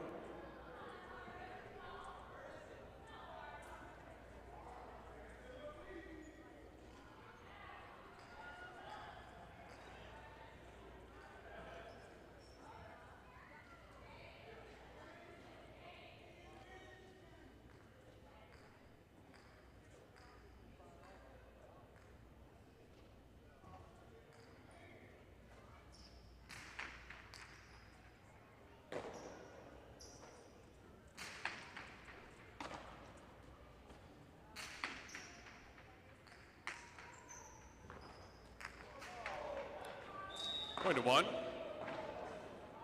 Benetrix in the green, post 4.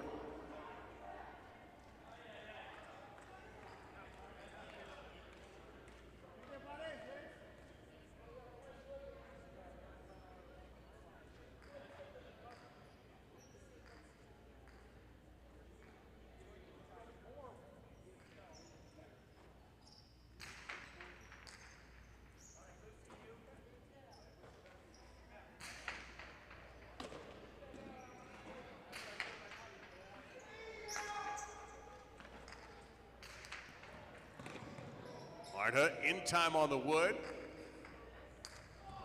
Wow. Some real geometry in that shot. Point to one.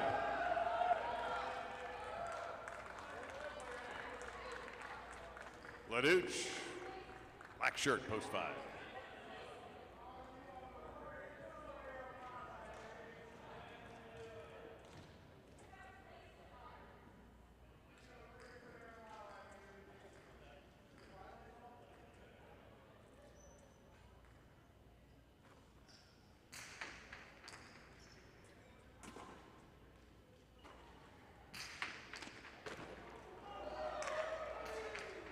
Arta, beautifully played. Point to one.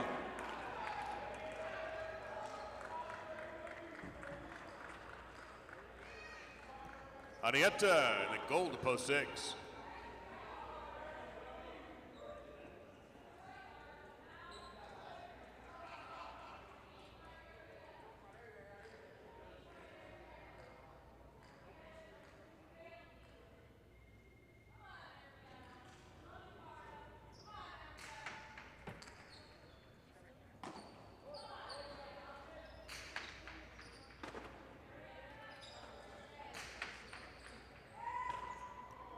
Arietta pulls a great catch out of the sky. Arta, big left side. Arietta goes down the wall for the point to 6. Suleika, brown shirt, post 7.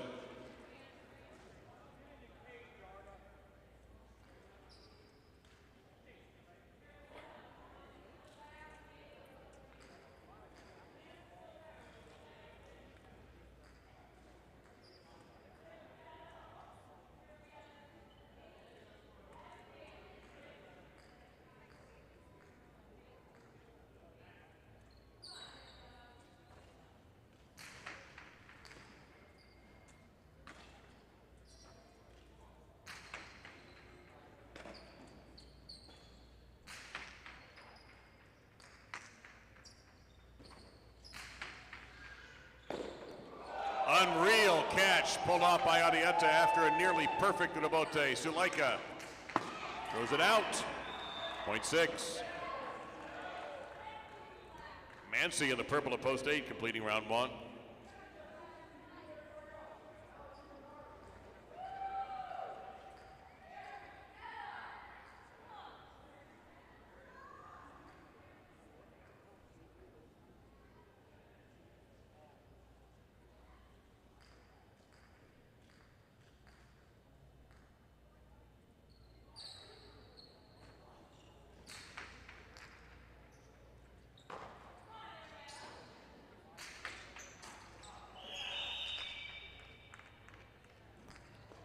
And point to 6.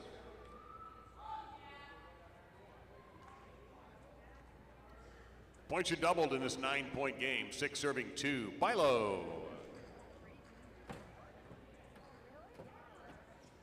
The one that was standing up at the fence there.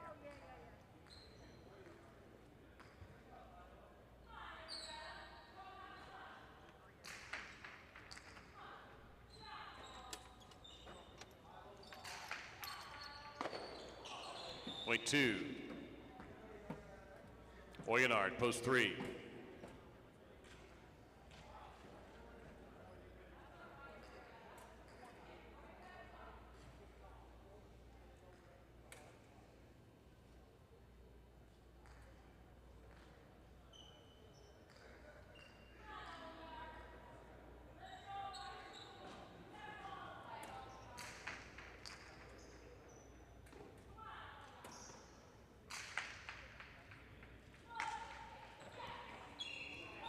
And a point to the 3 and a perfect throw. Oyenard will serve to Benetrix, post 4.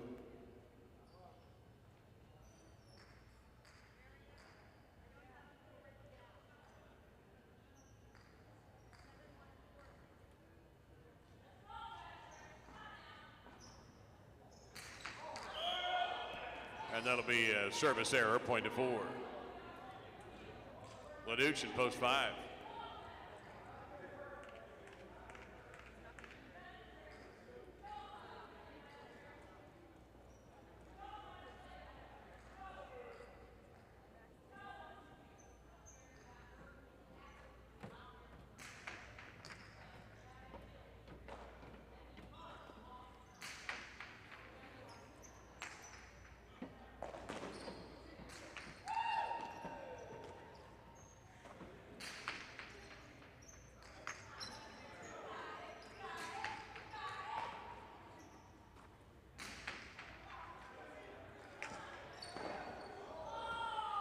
Really neat save by Benetrix.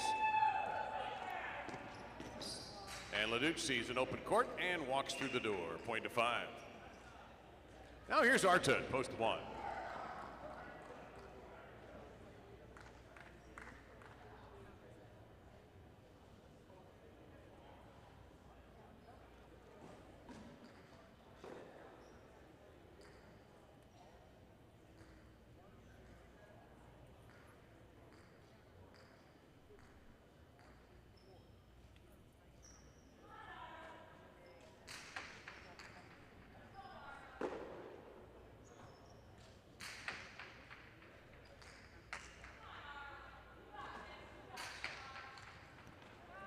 Strong Rabote right on the wall, and Leduc scores for the 5.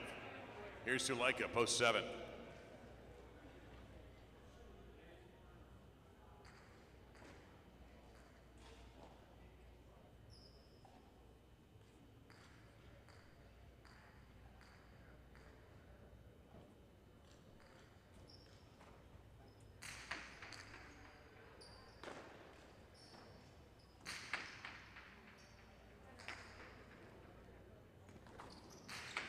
That is screaming down the wall. Point to 5. Now Leduc serving to Mancy in post 8.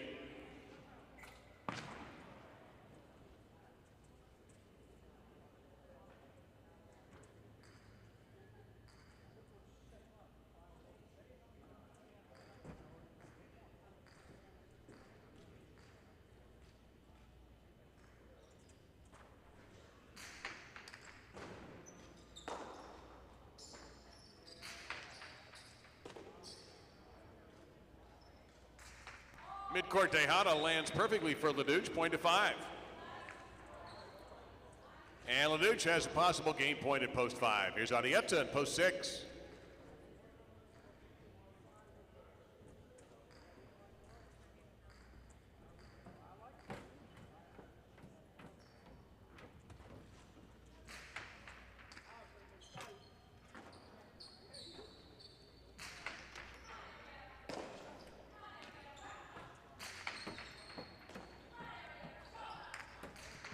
Mate by Arietta. Yeah, what a shot. Great one, point 6. Now Bilo, post 2.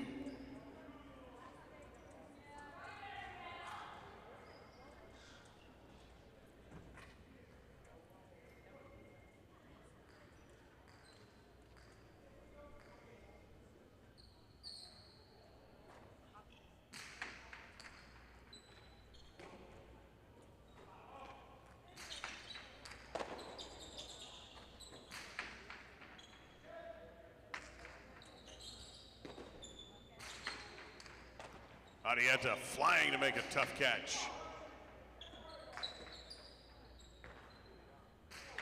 Milo inside the Bote. Arietta stops it cold. And that checks up. Point 6. Possible game point for Arietta in post number 6. Here's Oyenard, post 3.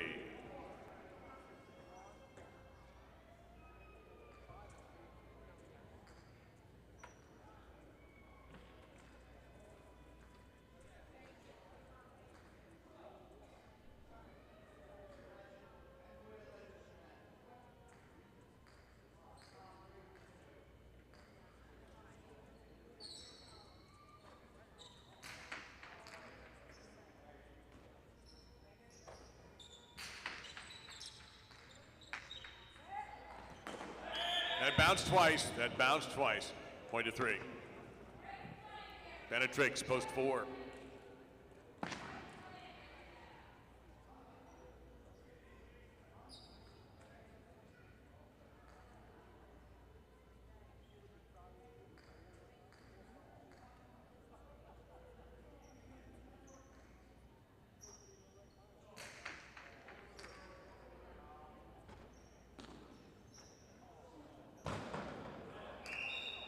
Point 3. Now Arta again in post 1.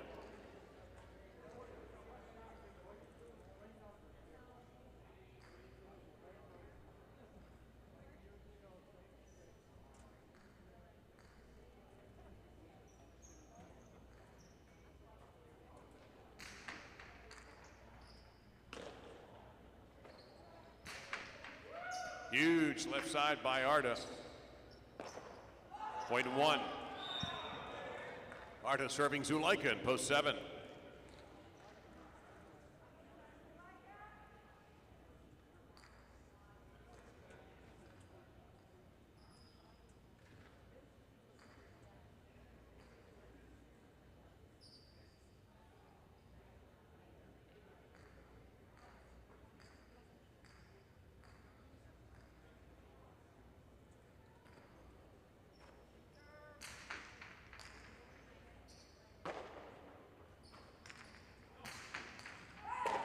Arta from the wood, Dejada.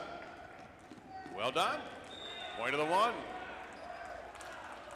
Possible game point for Arta in post 1. Here's Mancy in post number 8.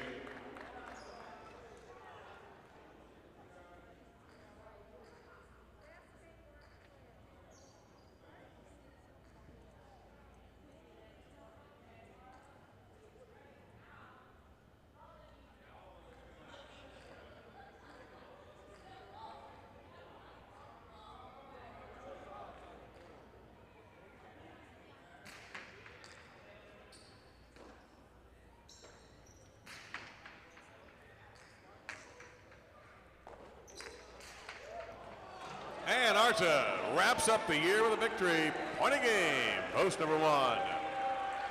5, second, 6, third, and 3/4.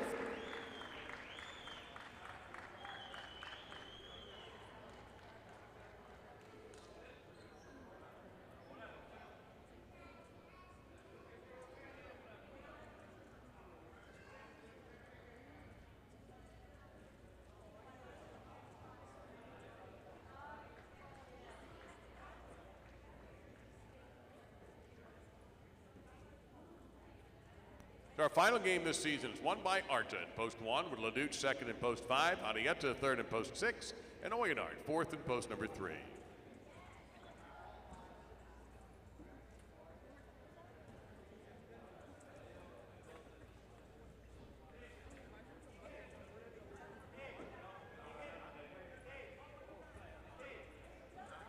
$1.5 exacta, $109. 1.5 Quinella, $55.60.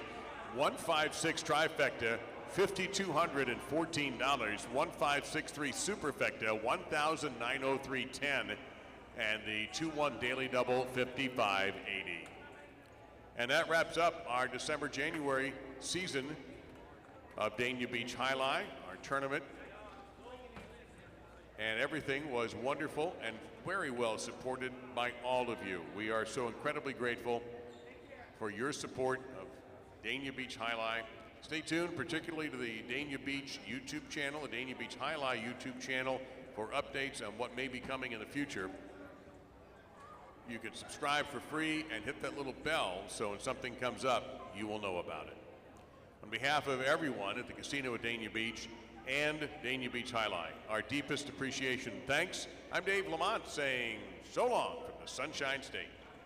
Thank you.